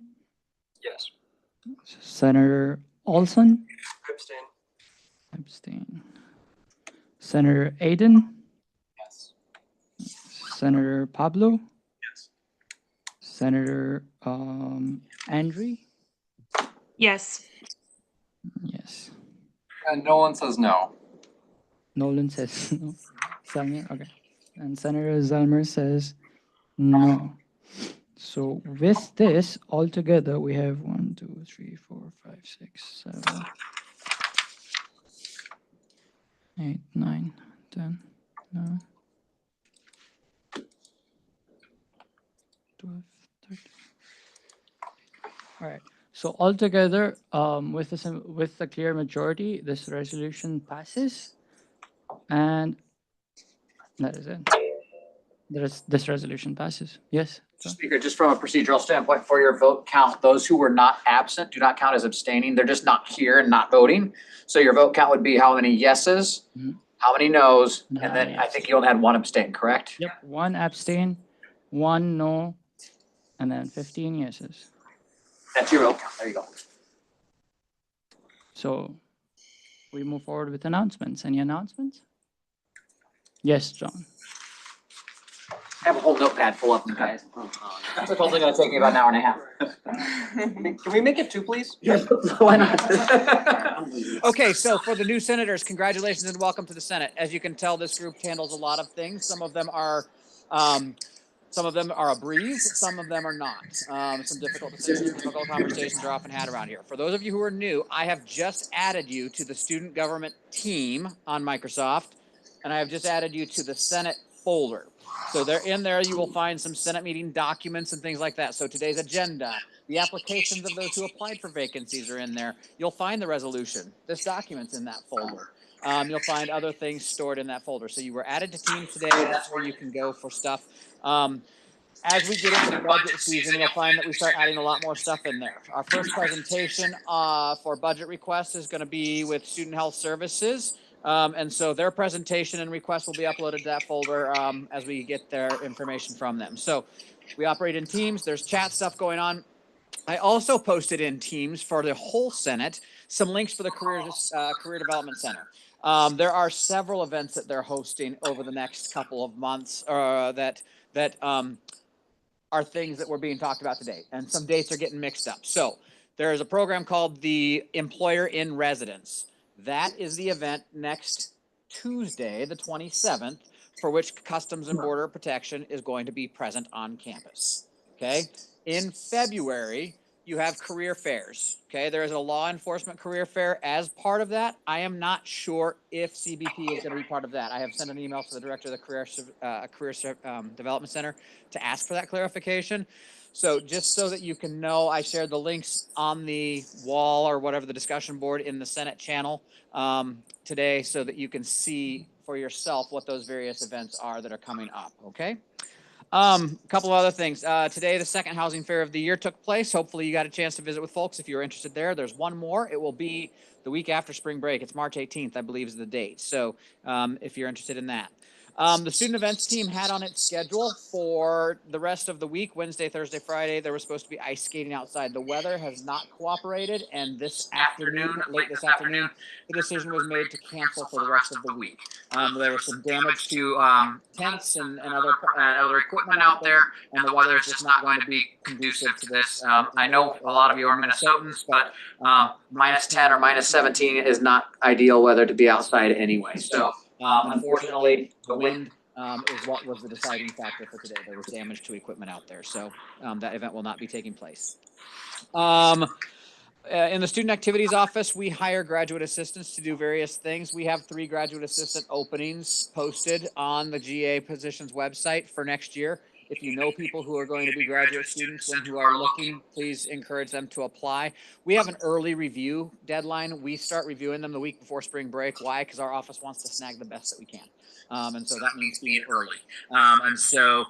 We will start reviewing GA applications the week before spring break. And so encourage people who are interested and going to be around to apply if they would like to be considered for those openings in our office. Tomorrow night, the fraternity and sorority community, in conjunction with the International Student Association and the A Board out of the Multicultural Center, will be hosting the Welcome Back Bash in the bullpen. Free bowling and billiards from 7:30 to 10:30 p.m. Also going on at the same time is the Serendipity Karaoke Series. So that will be going on. So it'll be a nice busy night. Don't go freeze your butt off outside. Come inside and have fun with us. So that'll be fun. I will be talking about budget stuff on February 11th and on February 25th. On February 11th, in this meeting, I will be giving a 10,000-foot view of the various student fees that you will be looking at over the next month and a half, okay? And then on the 25th, in your committee meetings, which takes place before this, I'm going to get very specific about the athletics fee and the student activity fee. We're going to look at those more closely, okay? Because those are the ones that will require a vote of the student body if you're going to increase them by more than 2%. Okay, and so we'll talk more specifically about those fees. I will keep looking at teams. There's a budget documents folder in there. Keep watching that folder. That's where we will post stuff for you. The Maverick Involvement Team coordinates the Student Leadership Awards. So in April, there will be an awards reception for some university-wide Student Leadership Awards. If you know candidates, if you think you are a good candidate or would like to recommend others, please submit those nominations on MavLife, and that is available to everybody. So you can be self-nominated, you can be nominated by somebody else. Students can nominate, faculty, staff can nominate. It's open. Please be sure and go in and recognize outstanding student leadership for people. Last but not least, I'm going to mention Pedal Past Poverty. Pedal Past Poverty is an annual fundraiser for Partners for Housing, a very vital nonprofit organization here in town. As part of the bookstore agreement, the bookstore pays for student government to have a team at Pedal Past Poverty. And so typically the PR and marketing coordinator, I've not gotten a response yet, but I've suggested that Bebo can coordinate the Pedal Past Poverty team. What that will entail is 10 members of this body riding a stationary bike for 20 minutes in conjunction with a whole bunch of people from around the community. It's a fun event. It's a big event. And so we'll talk with Bebo about that. But the event is Saturday, February 21st, and it takes place down at the YMCA. And so hope to see some of you participate in that. I ride every year. I love the event. I've been there for as long as student government's had a team. I've been there for it. So we will talk to Bebo about the coordination of that effort. So mark your calendar if you would be interested in participating. That's it. Less than an hour and a half. Thank you so much, John. Do we have we have any other announcements? Yes, Senator Stokes. I would just like to once again issue that the Border Control Career Fair will be on Monday, the 26th. That means there can be no resolutions passed. And I just want you to issue every person you love be safe on that day. Make sure people know that it is happening. There is no official post on the website. There is no official postings around many accessible places on this campus. So keep people you love safe, keep people you love informed, and I would just like you all to really be mindful in this trying time. Thank you. Thank you so much, Senator Stokes. Senator Rea. I've been in contact with Jill Cooley, Dr. Jill Cooley, who spoke in front of us last week. She helped advise me on what to write into the new version of the retrenchment resolution. Or I talked with her and Chad McCutcheon, who is one of the professors who's being impacted by retrenchment. Probably should have mentioned that before we voted on it. Anyway, there's a teach-in going on Friday. President Colleran, I sent you a thing. I don't know if you can show it on the screen or whatever. It's happening at the Carnegie Arts Center on Friday, this Friday, so like 2 days from now. Just if anyone's interested in going, it's gonna be some cool stuff. Gonna be people talking about protests, masculinity, violence, unlearning patriarchy, and similar topics. I just had to pull up the thing, sorry. But yeah. All right, thank you so much. Do we have any other announcements? Yes, Mark. Just want to let people know talk about the budget that John mentioned. The Student Allocations Committee will start their 5-week process this Friday, starting to have different folks coming in and making presentations as part of the Student Allocations Committee. John's our first on the docket actually for Fraternity and Sorority Life.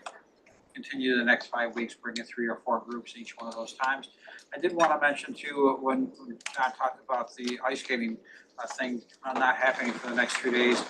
I know many of you are looking probably to take photo ops with reindeer. We are trying to reschedule that date and a later date so that we can still bring the reindeer in it's always kind of a fun activity for people. So we'll let you know if that happens. All right, thank you so much. Any other announcements? Anyone?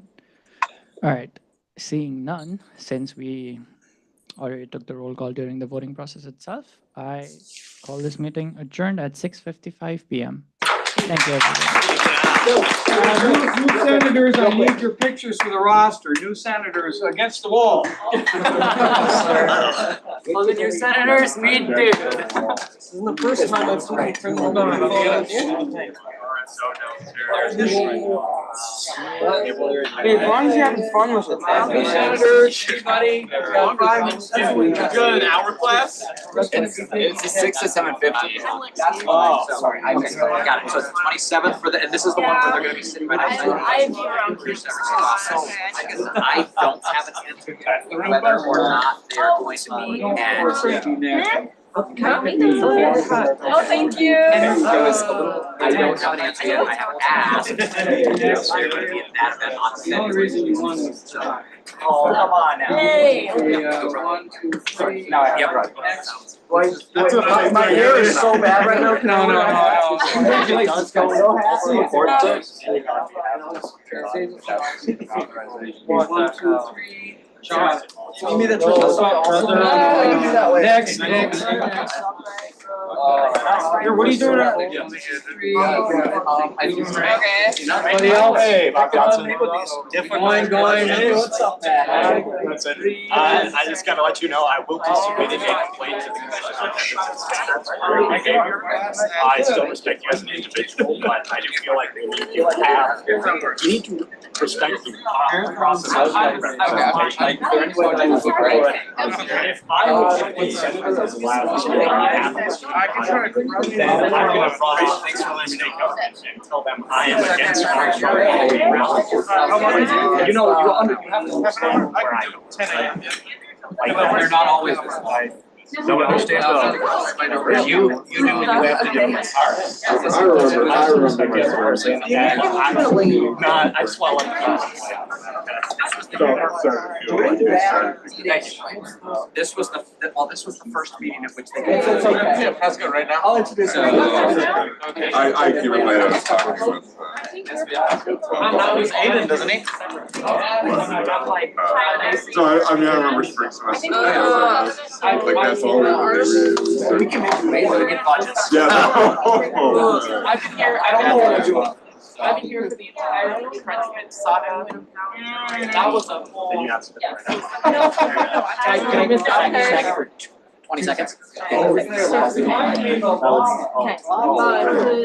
you just texted and they I heard there for that part. I don't know if I So she can lead.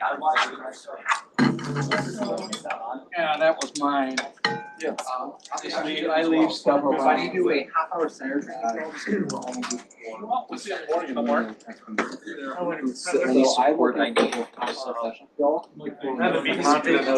that's pretty much it. But I also have dedication to MSU for You bet. You're welcome. campus rec. Yeah, there's another one. Yep, year 3. Yeah. What about So Is fun. that the only one that's on the talk? I do kind of listen. Yeah, thank you. I like that. Have a good time in retirement. I will. I'm completely booked. So